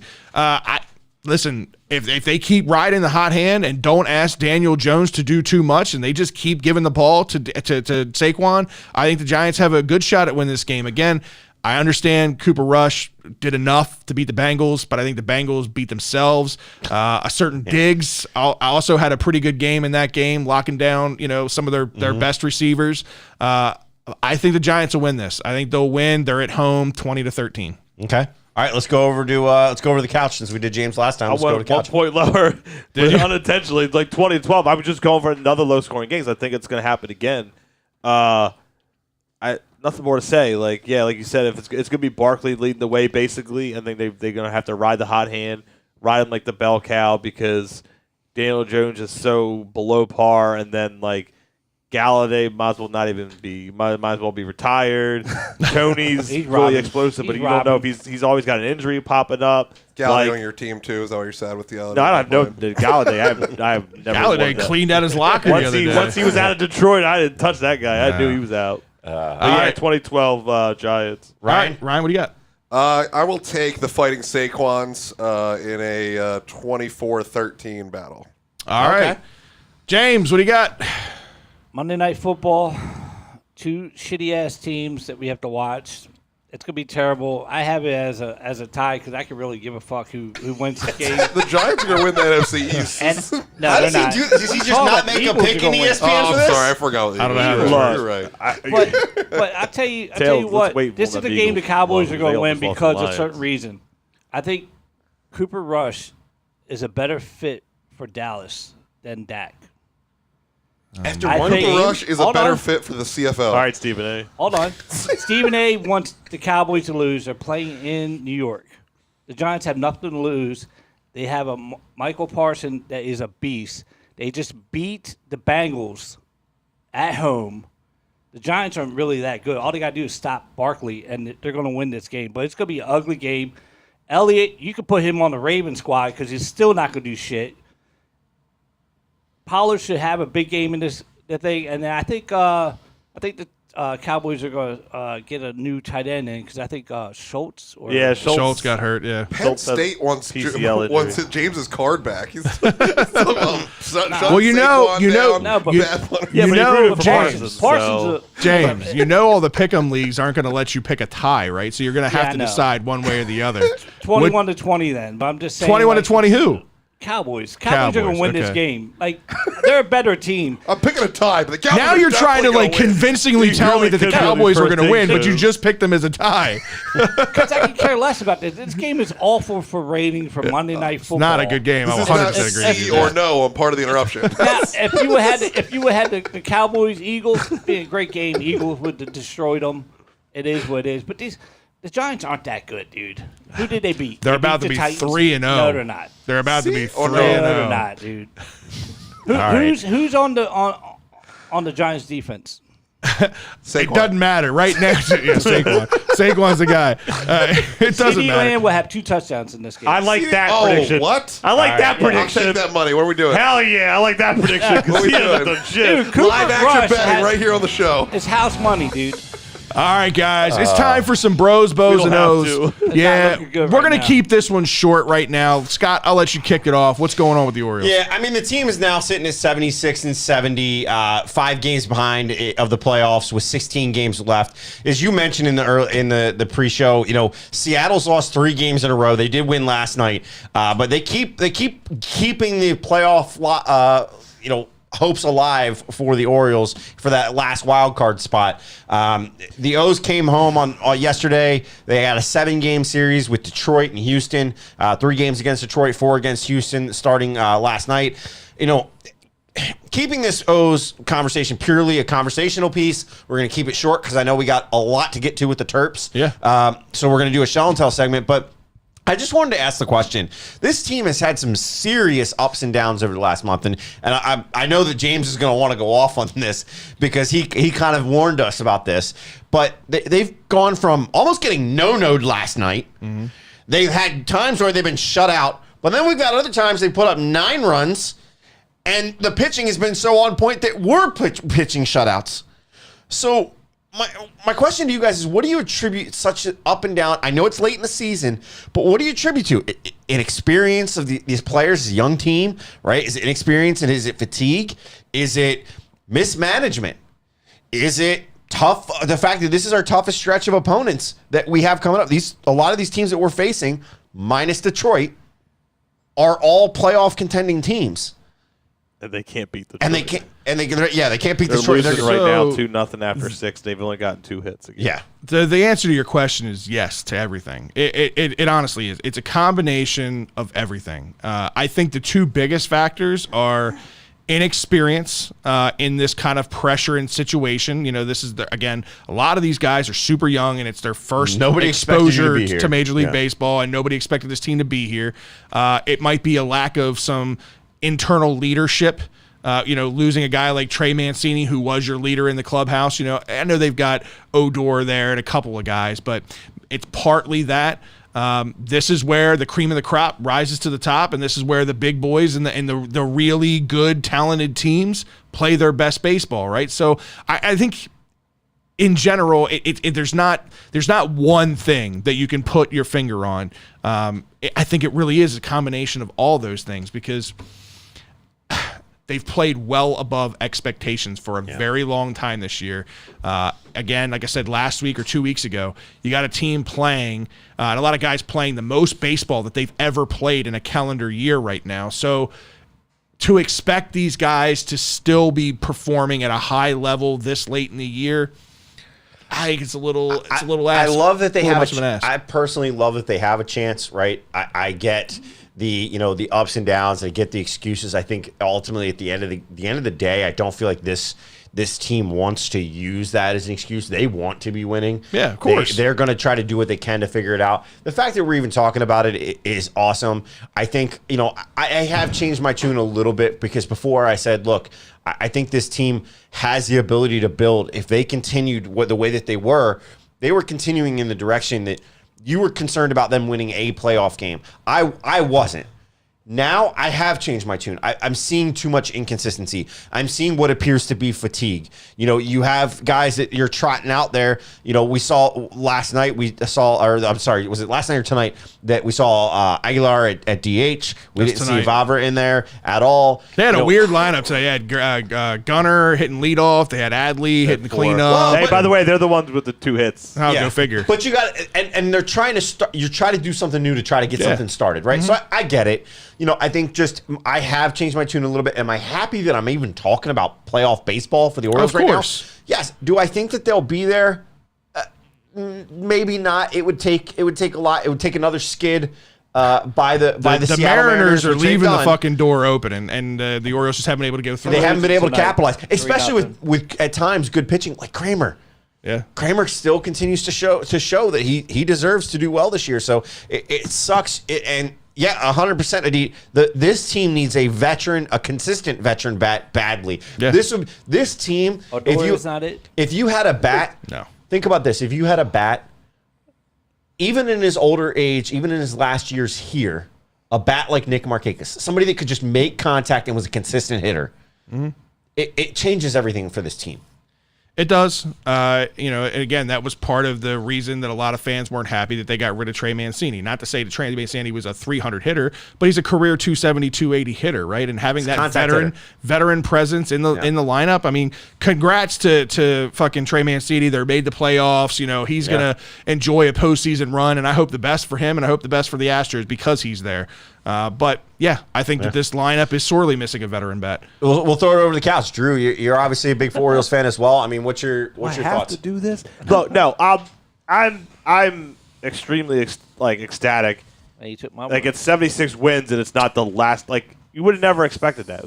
They far blew away their expectations in general.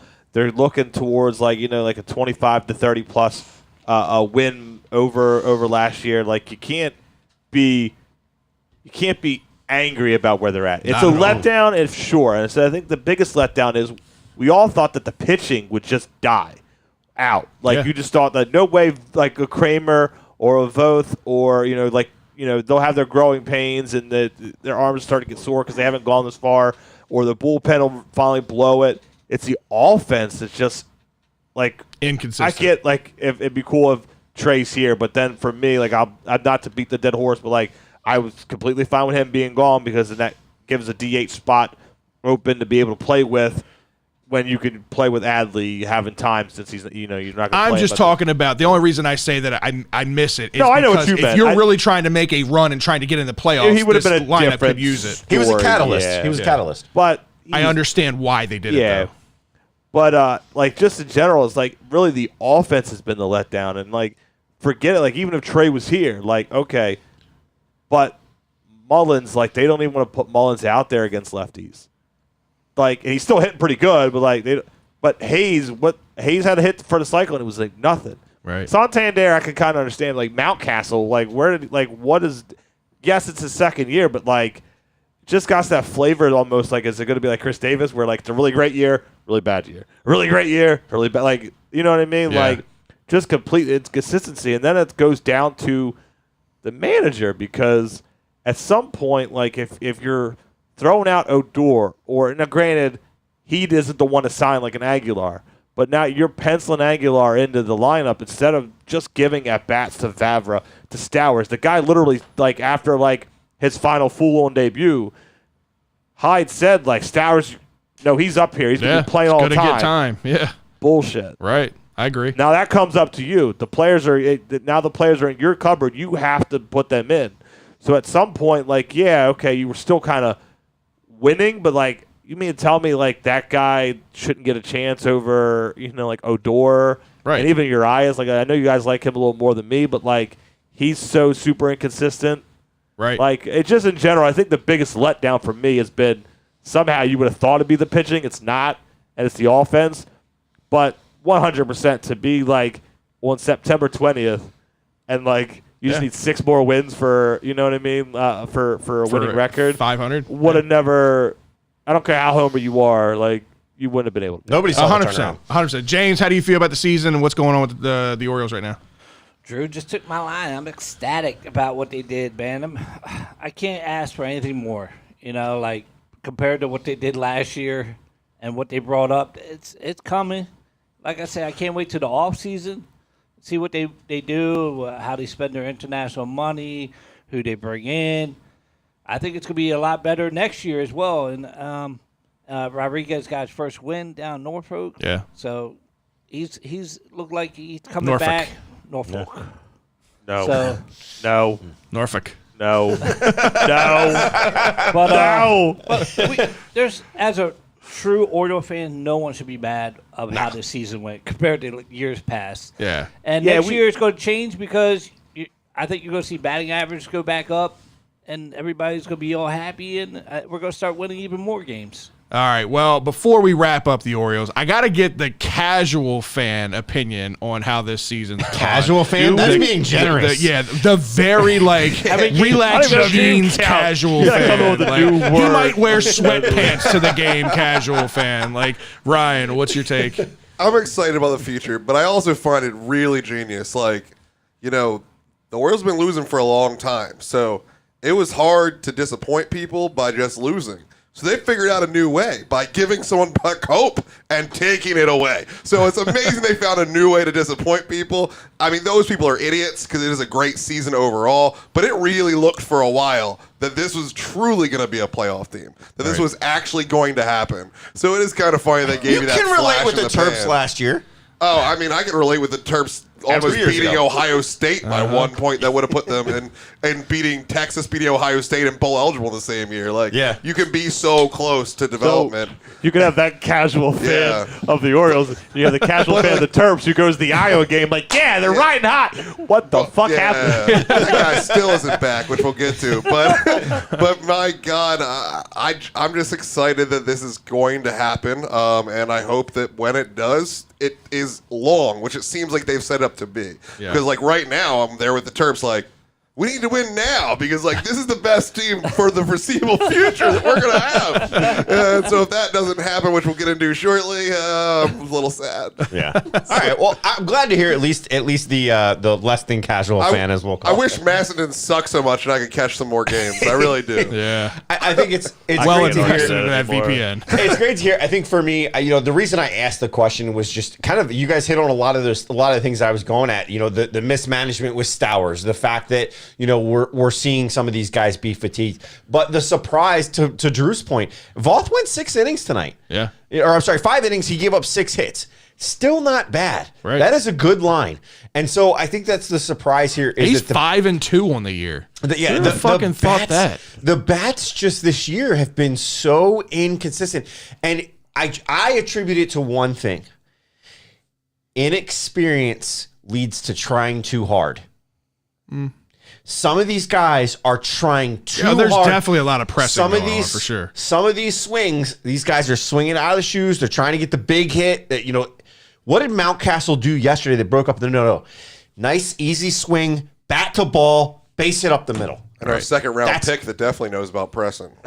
I think maybe you have to watch the movie Mr. Baseball like I did, and you have an open hole. You have a hole in your swing. Yeah. They have a hole in their swing. Bro, they can have 5 holes in their swing. They're so far off on some of these pitches, the holes wouldn't matter. Yeah, it's like Chris Davis is teaching them to swing. I don't know. It's not happy. I'm not happy with that. But I think we've seen a lot of things going on, that are looking good. Even tonight, defensively, despite despite them losing 3-0. I was sitting here looking. Rutschman made a nice play it was a pop-up in the infield that they should have had, but they almost collided, and he winds up getting it off the rebound. He gets it. But then you also have Santander throwing somebody out to the plate. So there's such high hopes for some of these guys. To all of your points, I'm happy with whatever this season brings. Even if we don't finish, if we finish below 500, I'll still be happy because of the progress that's been made. Yeah, that's a great point.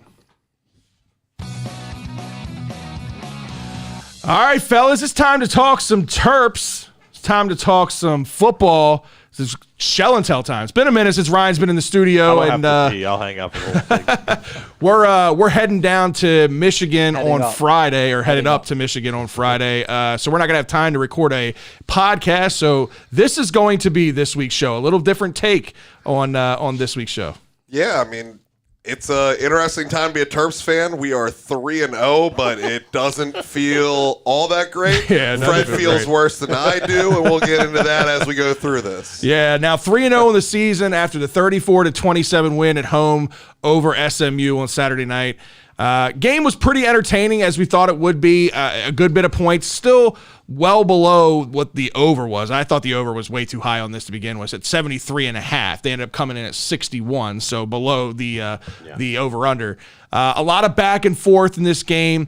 But before we talk the game, man, I want to talk about the game day experience, because again, we do harp sometimes on. Fred was very critical before this game. I have. I mean, when we first pulled into the parking lot, there may have been 9 people, 10 cars in the parking lot.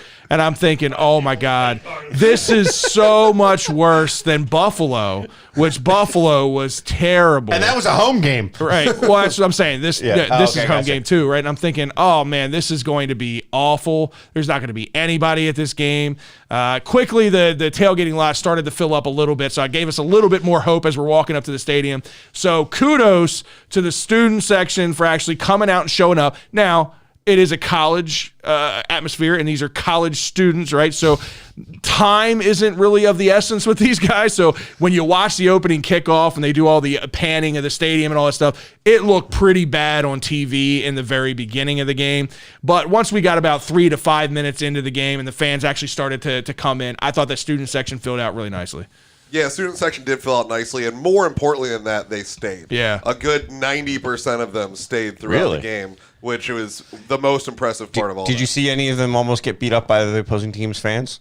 Like we did against No. Buffalo? We had a couple fans asked to leave. It seems like some students made it over to the visitors' bench.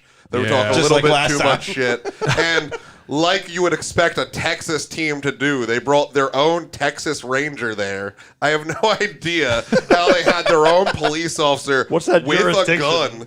Exactly. What How does it he matter? get to You carry can't a do gun anything. in this stadium right now? Right. You're a police officer thousands of miles away. So I if didn't understand it. if he's a state trooper, it's reciprocity. They actually can cross state lines. Well, state troopers. He talked some doctor. shit, and he got the rest of the cops to go move, which is funny because the week before at Buffalo, the last home game, there was fans that were just as bad, if not worse. Yeah. And there were a lot of in my section's a ton of visitors. Yeah. And a lot of them, especially for these lower teams, are parents or family of these people. So it can get pretty heated if people are talking trash to the wrong kid next to auntie or uncle over here.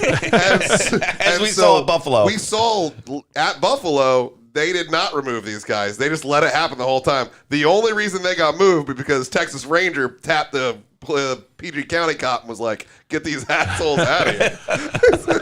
All right, and I know last week's show, you specifically, we were critical of the choice of them having family night on a 7:30 game, right? And we were also critical on game day experience during the Buffalo game, and we were kind of disappointed with just the lack of newness, right? The lack of creativity with this new Jumbotron and just trying different things to get fans engaged and to bring more attraction to the game day experience. Well, all of that actually left me pretty pleasantly surprised after this game because, one, there were a lot of 5-year-olds that made it through this game, Ryan, that were there. And Not surprisingly, a lot, but there was a were good some. bit. There was a good bit. There was a whole middle school in the upper deck that made it through. That's what I So said. as Bring hot the as the middle Buffalo schools game. they were there. They were there. There That was was some, great. Weather was awesome. weather was freaking fantastic. I picked the wrong game. They said that the family area was just like basically an overgrown bounce house. Basically, it wasn't really anything crazy. But I will tell you this: the talent on the face painting girls was immense. Like both Lily and Emma got their face painted, and I've never seen face painting this detailed. And Yeah, it was like Hollywood level face painting. It was really good, like sticker So the almost. theater department of the theater student section department showed up. definitely was the one taking care of that. Yes. He said it was a bounce house, the face paint, a DJ, but it was not kids' music. It was the same club music they play in the stadium. Oh God! So you I know, am so over the go-go and they music. definitely downsized the heck out of it. It was up by the Terrapin Club tailgating lots. It wasn't down on the soccer fields like it was I guess 2 years ago, whatever it was, when we brought all the kids out to like run the 40s and all that. But they did have some things, and I will eat my words a little bit on the last show, realizing, you know, what else goes into this and thinking about it, that clearly this was planned before the year, which one was going to be the game, because of the bands, because of the baton twirler kids, because of all those things that I kind of forgot went on other than the pregame festivities. Right. So, yeah, I still think maybe you should have taken $2 million less and not had it at 7 p.m. and taken whatever TV slot they offered you at 3:30 or noon. But, you know, beggars can't be choosers. My girls made it through it. The end of the middle Like of the third troopers. quarter, Emma, I turn around and she is laying across my 4 padded seats that we have there, and with a jacket over top her. I'm like, "You tired?" She's like, "Yeah." And I'm like, "It's okay. You can go to sleep." And I turn around, and not 3 minutes later was she standing next to me cheering again. There was like She needed a cat 2-minute nap. It was like, She it was needed the just, I need quickest to cat lay nap down period. and then like get my energy back to go again. And they were there singing the Maryland song with the players at the end, still chilling. So Yeah. proud of the girls. It was good, and like I said, the stuff that they did on the video board and whatnot was a lot more interactive and fan engagement than they did on the Buffalo game. So Yeah, there was nothing new for Buffalo. They saved it all for this game. I think they Absolutely. knew how bad the fan attendance was going to be and was just like, just roll out the old shit. yeah, Nobody cares if Apparently. it messes up during that game. yeah. So I was really pleasantly surprised with all that, but There's still room for improvement, but definitely better. We got new go-go music, too. oh, fuck the go-go music. I'm so done with that. Sorry, DC sports fans. And sorry, DC music fans. I know you guys love that go-go stuff. I cannot tolerate it. It's been around too long. I cannot stand it. It's terrible.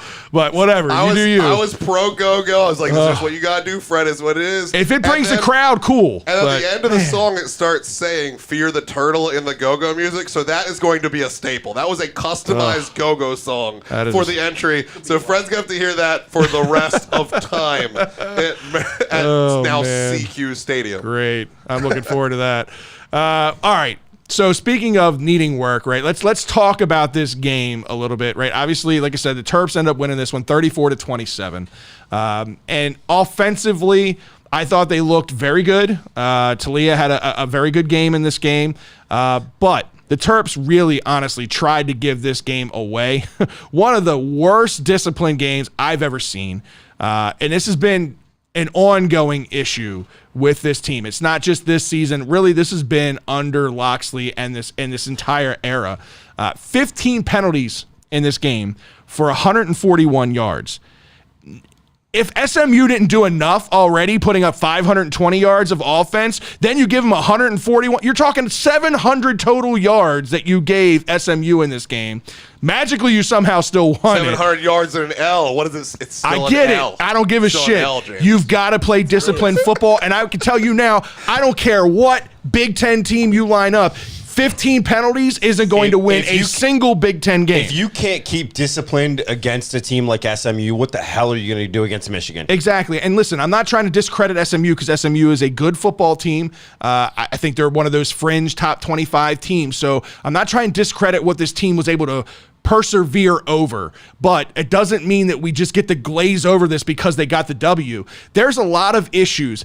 And one of those issues, and I hate calling out names. I've never been that guy to call out names, but this guy deserves to be his name called out. Turn it off now. Yeah, if you're a mom, Nicole, if you're listening, I know you're a fan of the show. I know you retweet a lot of our stuff. And listen, please don't take this the wrong way, because I love Jay-Sean. I love Jay-Sean Jones. I love him as the player. But so much fun to watch. He is. He's so fun. He's electric. But man, he's had a lot of years to learn. At this point, if I'm Coach Locks, I'm not letting him travel with the team. He does not play in Michigan if I'm Coach Locks. These continued unsportsmanlike penalties haven't just been an issue this year. It's been an issue every time he gets on the football field since his freshman year. Yep, since game 2 of his career. It's the Coach Locks hasn't done enough with not just him, but with this team to use somebody as an example. And Jay-Sean Jones needs to be it. You're talking about a position that we actually have a plethora of options at wide receiver. I'm not saying that there are better options than Jay-Sean as far as the player. Receiver. He is a great receiver, so please don't take that the wrong way. But something needs to happen to get into this kid's head. I don't know what you're saying to him on the side. Yeah, exactly. But I don't know what you're saying to him on the sideline or in practices, but it's not sticking. It's not working. You have to punish him in a way and take him out of a meaningful game. I know it sucks and it puts you in a bad position, but again, it's a position where you have some depth. You have to use them as an example. It's a mental thing with that point. If you're having that many issues, it's one of those things you're letting your emotions take a hold 1,000%. of everything that's happening. And at this level, here's the thing, like, you know, and I know that you were saying that the piece about don't take it personally. It's not a personal dig, but it is. Hey, we want to see Jay-Sean Jones go to the NFL, go to the next level. But if he continues down this path, what do you think teams are going to do? He's going to get flagged as fouls than he had catches. He's going to get flagged as a problem player on the field. When you're a problem player off the field, that plays a factor. When you're a problem player on the field, it's an even bigger issue, no matter how talented you are, because you start penalizing your team. It's always the same type of stuff. It's always one-upping or showing up the next player. Like, I get it. Like, I love. Hold on, I love the players that play with intensity and play with that chip on his shoulder. And my God, he must have the biggest chip on his shoulder that I've ever seen of a player. But you have to rein that in and you have to control that, because again, when you go up against these big teams, you're in a critical year, especially for Loxley. Think about this selfishly for a minute. If you're Coach Locks, right? You have to show improvement year in and year out. You cannot afford to have a personal foul penalty cost you a game and then potentially miss out on a bowl, because then you're going to have all the fan base calling for your name and wanting your job and getting you out of there because things are going down and not improving. So you have to nip this in the butt. You're fortunate enough that this didn't cost you the game and they were somehow able to figure out a way to win this game, but you can't have this carry on and continue to be an issue. And we're going to get on the refs for some of their ticky-tack bullshit around here. But true. On Jay-Sean's side, for every one they call, there's 3 other plays where I'm yelling at Fred, get Jay-Sean out of there. Yeah. Somebody grab Jay-Sean. Get him out of his face.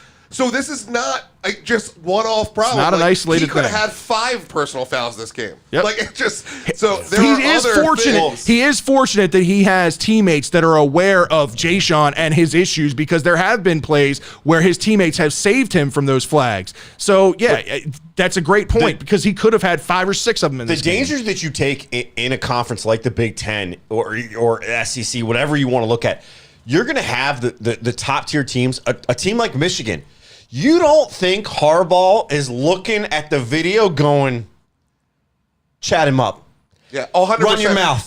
Chat him up. At the game the other day, I said it's part of the game plan at this point. 100%. These other teams are assigning someone to go chat, to talk up Run the mouth, to give him a dig, to poke him in the ribs, to poke do the bear, something poke dirty. the bear, poke the bear. He's the bear that will bite you back and get the That's what flag. they're doing. It is literally in the game plan. I promise you can get a hold of anyone's in the country at this point. Jay-Sean Jones is a free 15-yard penalty in their game plan. All right, end rant.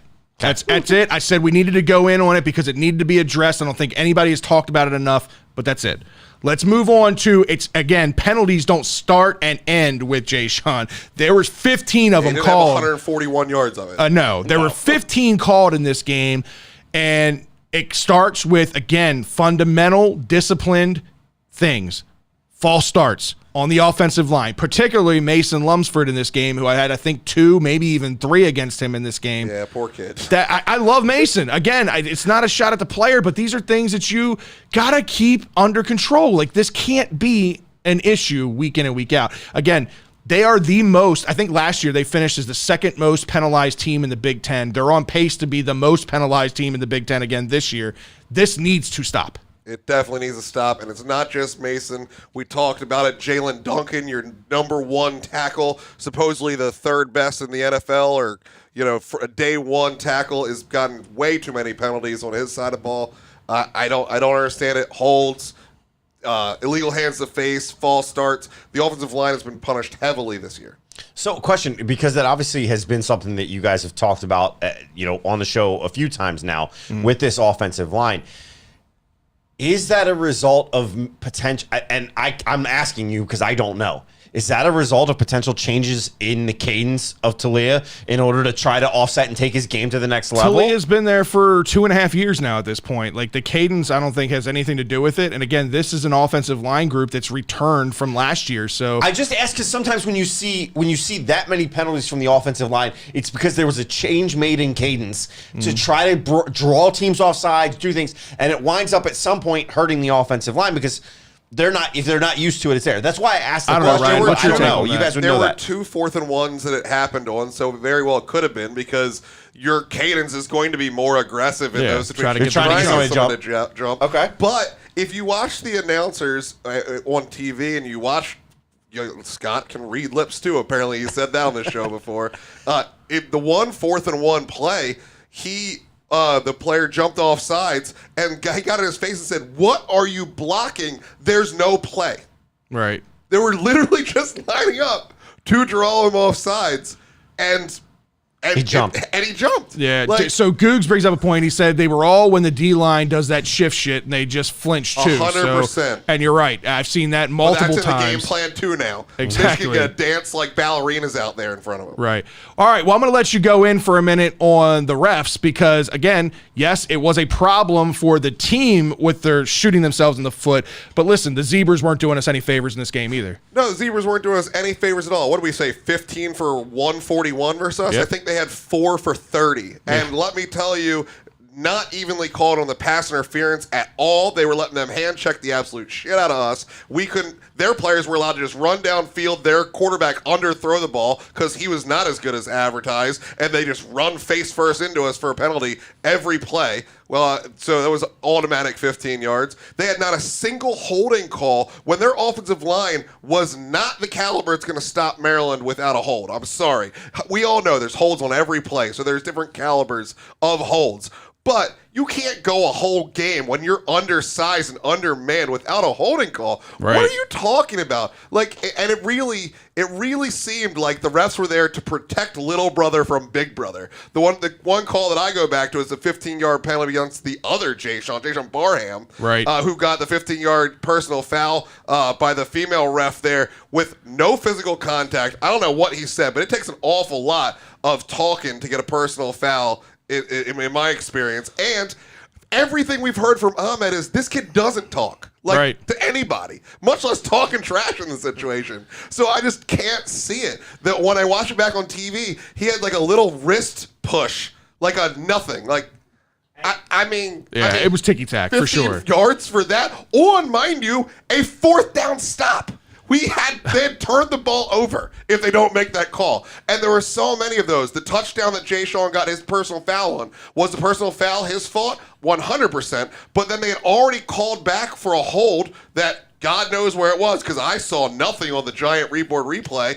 So instead of it being a 15-yard penalty on the kickoff, where we have the best kicker in the world that can put it in the stands from the 15-yard penalty anyway, it ends up being a 25-yard foul, and we're out of field goal range and lose 3 points. It was unreal how taxing these penalties were. It was 15-yard penalty, being a jackass. It was. I mean, every calls this bro, bad since the last year of the ACC. I haven't. You guys know I have anxiety issues, right? Well, the entire night after like about the second quarter, every time like there was any success on the Maryland side, I waited and like held my breath for 3 seconds after the play, like waiting for a flag to fall from somewhere. We touchdown, and Fred goes, "Not going to believe it till they snap the ball again." We sat there without, because they had multiple reviews on us too that got reversed in the wrong direction. Yeah, it felt gross. Googs brought up another point. He said Nashami got clotheslined at least like 3 different times in this game, and it weren't called. Fully just dragging people. It was bad. It was really bad. Now we will be Little Brother next week, so hopefully the refs take the same fucking route and protect Little Brother next week.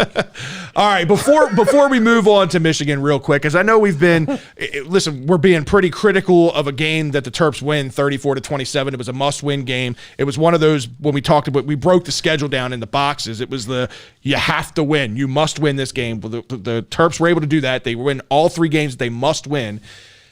As critical as we are in this game, there was a lot of good to pull from this game too, right? And we talked about this young group of kind of unproven running backs, but we knew they had a lot of talent, but we didn't know which one was going to stand out of the group. But we have a guy who is now head and heels above everybody else. Roman Hemby is the real fucking deal. 16 carries for 151 yards, a tutty, averaged 9.4 yards a carry in this game. Unreal. And not to mention catching the ball out of the backfield as well. 4 catches for 62 yards, 15.5 yards a clip. This guy is next level. Isn't he averaging like 9.2 for the season? Close to it. I mean, the guy is unreal right now. He's again, head and heels above everybody. And that's not to discredit anybody else on this team right now. Still great. Littleton's still great. McDonald's had just a bad fumble, got to hold on to the ball. Good every time he got destroyed. Anyone would have fumbled that ball. That hit was nasty.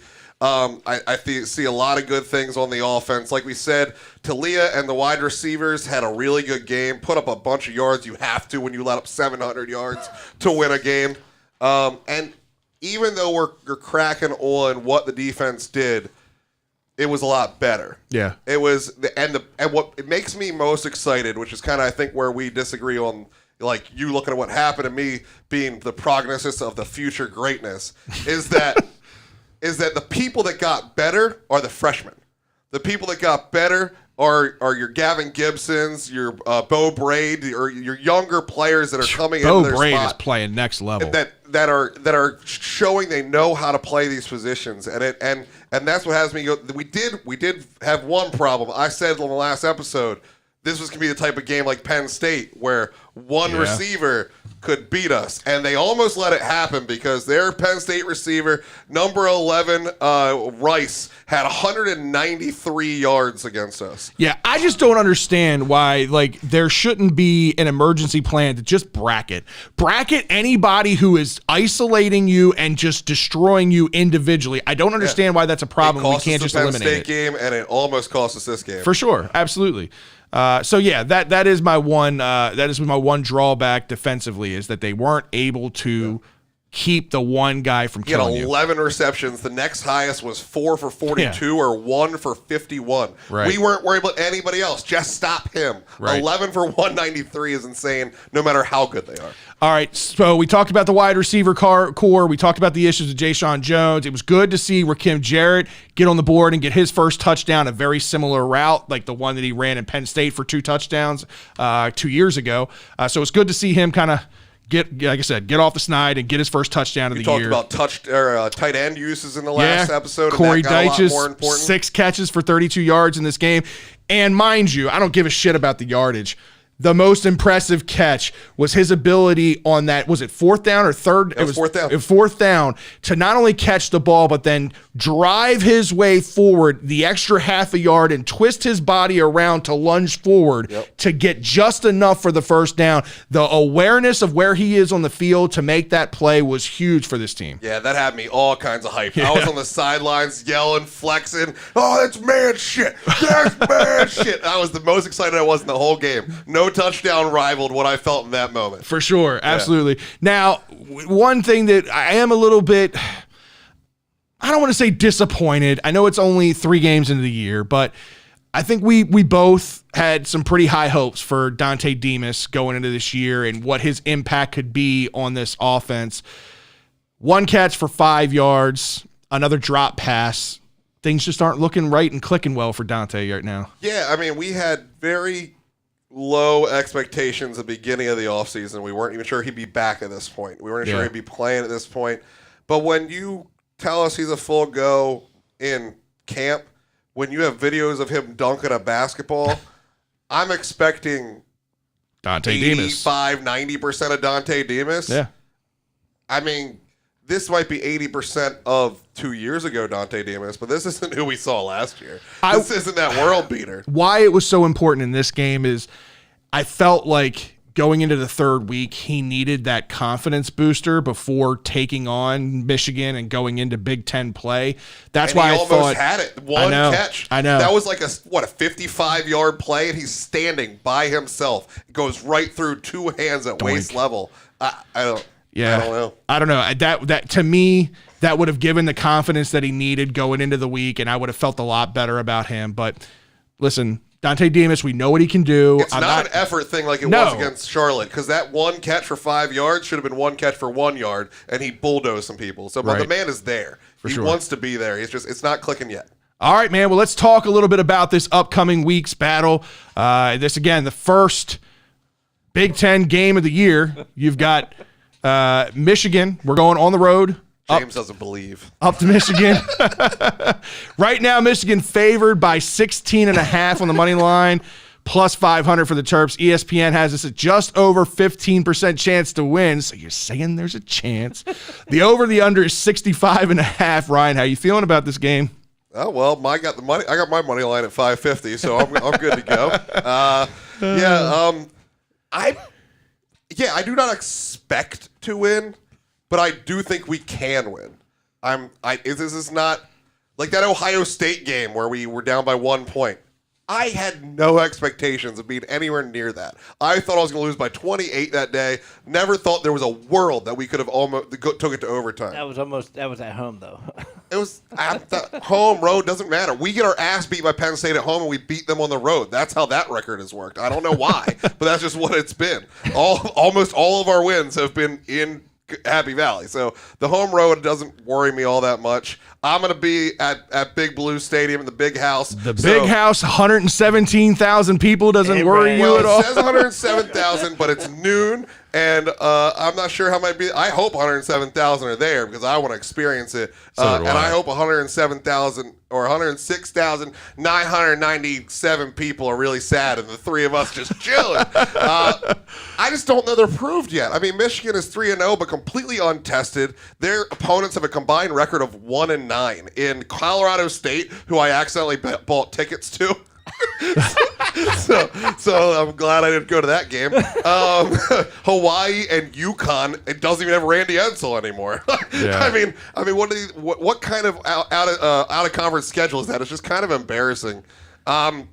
This is probably the best offense, or this is probably the best defense we've played, but I'm just not sold it's the best offense. I think SMU might be. All right, so let's talk about the team individually a little bit. Let's talk about the offense. Like you said, probably one of the best offenses we played so far, but really, I mean, SMU was the best offense that we've played up until now. We haven't been tested. You can go right down the list with us, too, and say, how tested are we at 3-0 as well? Hey, Charlotte got to win. Indiana's 3-0. Rutgers 3-0. So there's a lot of teams that are 3-0 right now that, the records really don't mean a whole lot.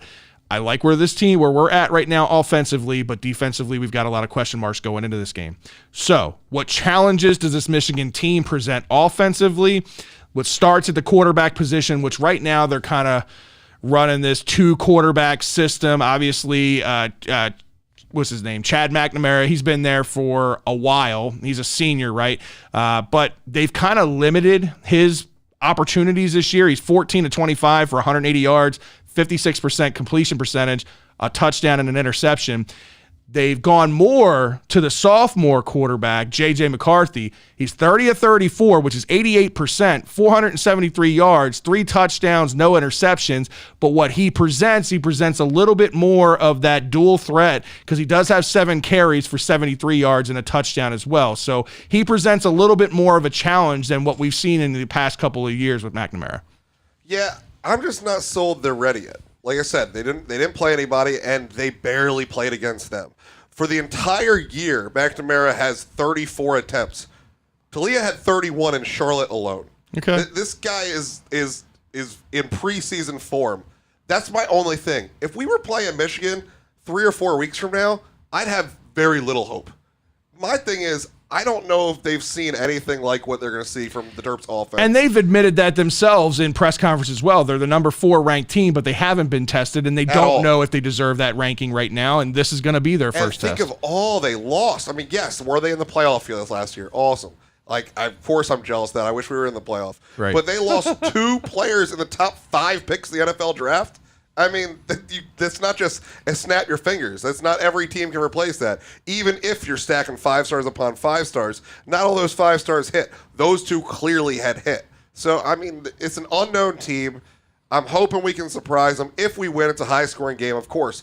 I'm not delusional enough to think our defense is just going to snap their fingers and hold these guys to 300 yards.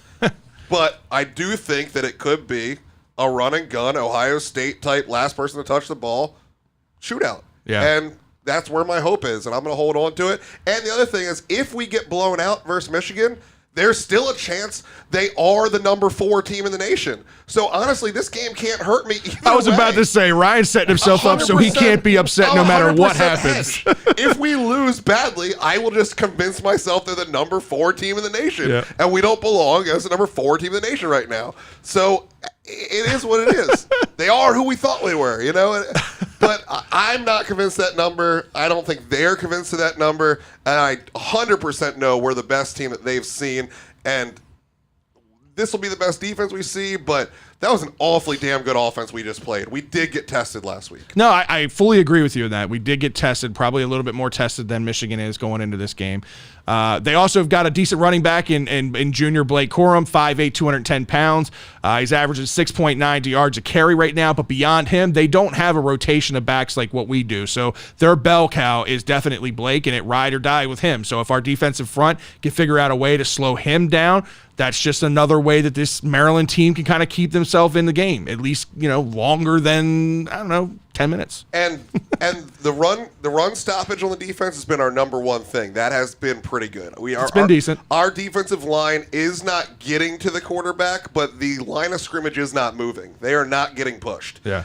So that's helpful. If we can shut that down again, he got 6.9 versus nobodies. If we can get that down below 4, make them be one-dimensional, then we're just looking and hoping we can be opportunistic like we were last week. We're not going to stop them. But maybe we can get these tip balls, these pass deflections, these interceptions. We've been leading the nation in pass breakups. We have active. What have we been saying for locks for years? We have been getting long corners. It's who he gets. They're all 6'1", 6'3" corners. That's who he's been picking up. Right. So even when they're out of position, they got a chance. And that's what we've been seeing. And hopefully we can continue down this path. Our problems have not been consistent this year. We've had bad things every game, but it's a new bad thing. If we can put it all together, we can shock the world. Yeah, I mean, even we talk about the skill position guys on our team, right? The wide receivers and everything. There's really nobody on this team, wide receiver wise, that really scares me a whole lot. Not like the kid Rice did from SMU. No. They They don't have some have good receivers, but they don't have that Dotson or Rice kind of receiver. There's no first-round draft pick on this team. They've got a couple of 6-foot guys, and Roman Wilson and Ronnie Bell. They got a 6'3" guys to more their red zone target, the Cornelius Johnson. But they don't have. They've got a group of decent wide receivers. They don't have that standout guy that we have to worry about. The one. Yeah. I don't know. We'll see. I'm excited for the game. I'm excited for the trip. I'm not as optimistic as you are, but I'm also kind of in the same position. I'll be ecstatic if we somehow stay in this game, we have a chance to win, but I'm not going to be disappointed if we lose because I fully expect us to lose this game. At least that's just the way I view it right now. I'm emotionally hedging, I'll admit it. All right, man. So let's talk about the predictions for this week then. How do you see it shaking out? Do the Terps actually hang in this game long enough, and do you think they actually have a shot at winning? I really do. I'm not going to project a win here because I'm just not going to be that guy throughout the whole thing. But there's really things when you look at these statistics, even against the garbage teams they've played, that I'm just not impressed with. They only have 9 passes defended. That's Deontay Banks' first game for the Terps. Like, if you're playing this nobody competition, why are you not doing better than that? They only have 1 interception. So, I mean, Talia finally cleaned up, had no interceptions. Ryan, how many interceptions did we have before last week? None. Okay. But you're telling me that the number 4 team in the nation against no one's? No one's giving us that credit. Right. I'm just telling you, this number 4 to me is fake. Okay. I felt that way about Notre Dame at the beginning of the year, and then I backtracked when they came in close with Ohio State, and I've been proven right. They can't beat anybody. They're terrible. So these rankings are not always good. So I'm hoping that number 4 sitting next to Michigan's name turns into a 24 after we beat them and take the number 22 spot. But I'm going to be more realistic this week. I'm going to take a 24-35 loss. 24-35 loss. Okay. I can see So it being a little higher than that, but if we were playing in a neutral stadium or if we were playing at home, I'd like our chances a lot better. I haven't Players are seen dogs. They wanna I fight. haven't seen Leah step up to the plate when the stakes are high, especially in a hostile environment on the road with 100-some-thousand fans screaming out and loud. I think that this game gets in Leah's head, especially if Michigan comes out and scores early and Leah feels like he's got to carry this team to try to keep them in the game. I got a feeling that this game could get ugly, and it could get ugly kind of quick. I hate to be that guy, and I hate to be the negative Nancy, but that's what I worry about. I know he's super efficient, and his completion percentage is high and all that, but again, how tested is he really against some of the defenses that he's played against? This is going to be one of the best defenses that they play all year, even with some of the losses that they've had this year. And again, on the road in front of 100,000 people, I don't know. This has just got one of those feelings of being an ugly game. I think the Terps lose this one 48-24. all right. All right, before we wrap this up, though, because obviously me and you are in 2 different headspaces about this team. Yeah. The preseason's over. Like you said, we did our job. Right. We beat the 3 teams that we needed to beat for both of our preseason projections to possibly be true. Mm-hmm. I want to update these season projections. I want to know where your head is at for the rest of the year. Where does this team end up win-wise? I still feel like they can get to that 7-win regular season, 8-win with the bowl. I haven't changed that. I just don't think that one of those wins was or is Michigan, not on the road. So, and you had them beating Wisconsin on the road and losing to Michigan and losing to Penn State, right? I think that's what you were going. I think that's what it was. I have to go back and check, but yeah. And any changes to how you see other teams too? Anybody else? You still think Wisconsin's a win? I think your bet looks better now than it did then. Yeah, I still think Wisconsin's the win. No, I mean, like I said, the bottom half of the league, the games that we're checking off as automatic wins, Rutgers 3-0, Indiana 3-0. We won't know what their true colors look like until they get more tested too. So ask me in another week or two and I'll tell you. But as of right now, no, I still think that the games are still going to shake out the way that I thought that they would shake out. They've done that so far. Northwestern's probably a little better than we thought they were going to be. Maybe a little bit. Now Indiana doesn't. No, but that's a worry win, me. right? That's a win. Indiana's a win. Yeah. Yep. What about Purdue? Purdue's winnable. That's winnable, yeah. Purdue is That's winnable. on the road, that was right? that was in our coin flip section. Yeah. We gave half those in. So. Iowa's winnable. Ooh. Say Iowa? Mm-hmm. Iowa doesn't score points. Yeah, We score points. they scored like 9 I think points a game. Iowa's almost a lock at this point. I'm not gonna say it's a lot, but it's winnable. Either way, regardless, we'll get We into got a more lot of predictions. anger over last year. We'll get into more predictions as we get a little bit further into the Big Ten play. But right now, I still think that they're on par for 7 All right, wins. I just 8 want with to the see bowl. because just today you felt a lot more negatively than I did. I feel negative about this game, and I feel negative about not seeing this team playing more disciplined football. I thought that with all these players coming back and having another year of continuity and knowing going into the offseason how much the penalties were an issue last year, that would be corrected, and it hasn't. That's frustrating. It is Are these frustrating. hats going to be packed this week? Or what? Are these hats going to be packed? Oh, 100% these hats. Okay, so We're going to have to figure out how we're going to pack them. That's going to need a loose suitcase of its own. Just hand me the hats, Fred. I'll take care of it. We'll be all right. Just wear it on as you carry on. Yeah. But- I like it.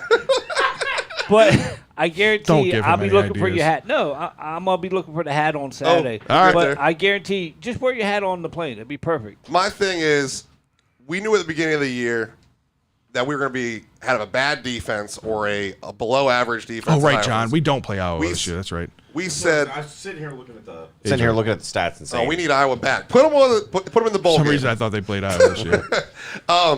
So I think we knew we were going to be in 45-54 shootouts at the beginning of the year. I'm still there with it. And I feel like this game, as bad as it was, shows us we have the talent to overcome ourselves. And that nothing can go worse than this game. We had 2 fumbles inside our own 30.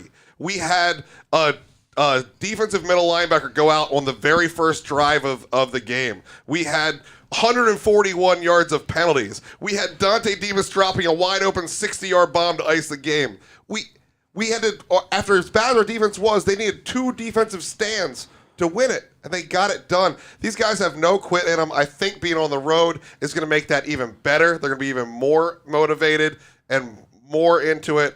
I still am in that 7-8 win mark, and I'm still looking really forward to this season. But Michigan Oh, State yeah, I'm definitely looking is a forward to winnable it. game since it's at home, right? What's that? Michigan State's a winnable game, right? Michigan State's a winnable game. That's what Unfortunately, I won't told be Fred there, this but- morning, is that I won't be sad until we lose both these games in a row. Which they did announce that Michigan State's going to be the Scripps uniform game, which I'm sad to say I won't be there for, so I won't get to enjoy that. It's my favorite uniform, but that's cool that they're bringing it back. I wish that was more of the staple. John and I got into this discussion earlier about it, saying that they should be or shouldn't be the uniform that's the standard. John's more of the they would just get old and nobody would like them after a while. I think they should be 2 weeks. The white ones and the red ones Here's should be the worn thing. every year. You got 10 other years.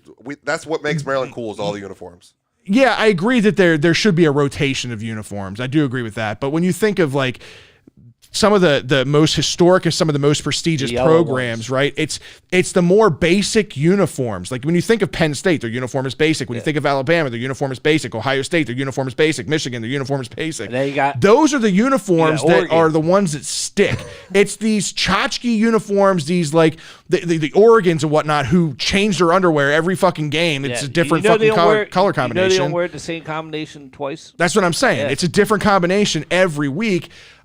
You either need to commit to that or get away from it and go to the standard, which I don't should like be the the flag. Scripps, I in my like- opinion. I like the pride, but I just think that that's kind of the over-the-top, like, that should be the once-a-year, twice-a-year I like the uniform, not the Terps. everyday. I want The to bring back Scripps. the shell helmet. I like that one, too. Yeah. All right, man. Well, it was a good show. It was a good week for us. I mean, listen, it was a lot of fun being down there at the stadium. It was great to see the packed house. So hopefully you I guys. won't call it a packed house. The student section was It was packed. for Maryland. It was a packed house. For Maryland, without Penn State or without Ohio State fans filling the rest of the stadium, It man, was a good packed showing, house. but it was not a packed house. We can do better, but it was a good start. And everyone that was there, the engagement was great. We missed the number one thing. One more thing. They brought back rock and roll. Yeah, Part 3. that was fucking the Hey, awesome. you suck. It got better and better as the game went At the beginning on. of the game, you could tell some people didn't know. They're like, wait, I didn't go to a Maryland game in 2003. I think don't this know what sounds is." familiar. And like, so there was like, a couple hundred people leading it, and then a couple thousand people leading it. And then when we got ahead with 5 minutes left, there was a good 20,000 people chanting, "Hey, you suck. Yeah. We're going to beat the hell out of you, and you." And it was intimidating. It's what we need. The Big Ten doesn't give a shit about us. The Big Ten's got all their history and all their classicness and all those. PG County needs to be brought to the Big Ten. We need to be different. We need to be more aggressive. Fuck the sportsmanship. Make it intimidating to come to College Park. I hope it stays forever. And if you write a letter, you better write a letter to me before you write a letter to the athletic department, because we're going to have a conversation.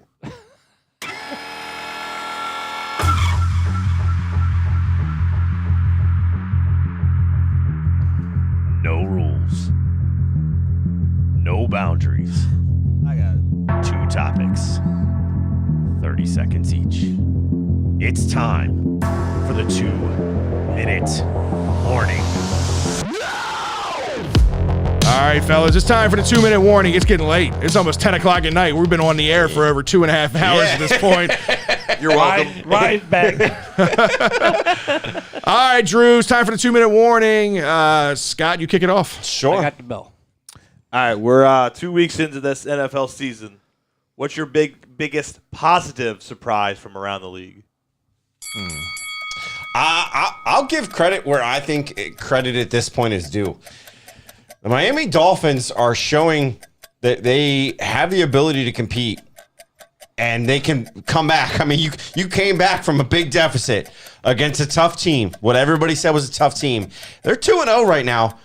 To say that the Miami Dolphins are equal with the Bills at this moment, it's a little weird to say. It's a positive. I can't ignore it. Yeah, I guess if I'm just going positive, and you've already kind of stole mine because I was going to go Tua, but Tua, Dolphins, all in one. I also think on the same realm, the Giants sitting at 2-0, potentially going 3-0 this week. Unexpected. Like I said, I didn't know what to expect of Saquon Barkley, and just to show that a guy like that can carry a team this much. I know it's only 2 weeks, but I think it's pretty impressive. I guess positive as a Ravens fan, that the fact that the Bengals are 0-2. I like it. All right. So now, what's your biggest negative surprise? Biggest negative surprise, my fantasy football team. But no, seriously, I think because he is on my team, I think there's something wrong medically with Tom Brady. Yeah. If you've seen him, over the past 3 weeks, he has thinned out in his face. He looks weird. He doesn't seem, outside of him throwing a tablet, he doesn't seem to be himself on the football field. But something's wrong there, and it's going to come out here soon. I just get a gut feeling. I guess for me, negative. I have to say the fact that the AFC North just went over for an entire week is pretty fucking surprising. But negative team-wise, I guess Juju Smith-Schuster. God, what a disappointment that he's been in Kansas City so far. The stats that he put up in Pittsburgh, I thought he'd be able to do much bigger things so far in Kansas City, but so far, really, they haven't needed him. Yeah. At all. All right, Fred. Take us out of here. All right, guys. Well, we appreciate you tuning in every week, and we appreciate you guys sticking around for the Shell and Tell segment. Like I said, we're going to be out in Michigan, so we don't have time to record our show. So we kind of combine shows. No, let's not go blue. Jesus Christ, you're a Penn State fan, you're a Michigan fan, you're everybody against the Maryland. I get it. That's what you're going to hear, though. I'm just getting you ready. If you haven't done so already, make sure you're following us on all of our social media platforms. Make sure you're following us on YouTube, Facebook, Twitter. Everything is Birdland BS. If you haven't followed us individually, you should do that now. On Twitter, I'm at FredBLBS. Scott is at ScottBLBS. You got James over there at the desk. He is at JamesBond2032. You can follow Ryan at TerpsBSpert. Follow Drew at Drew27N.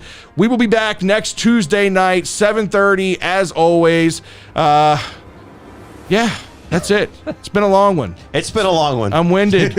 I'm ready to go home. I'll skip next week. You guys can have a short one. Yeah. No after hours tonight, so stay tuned for next week. We'll get into more next week for you guys. Appreciate it. All right, we'll see you guys. Yeah.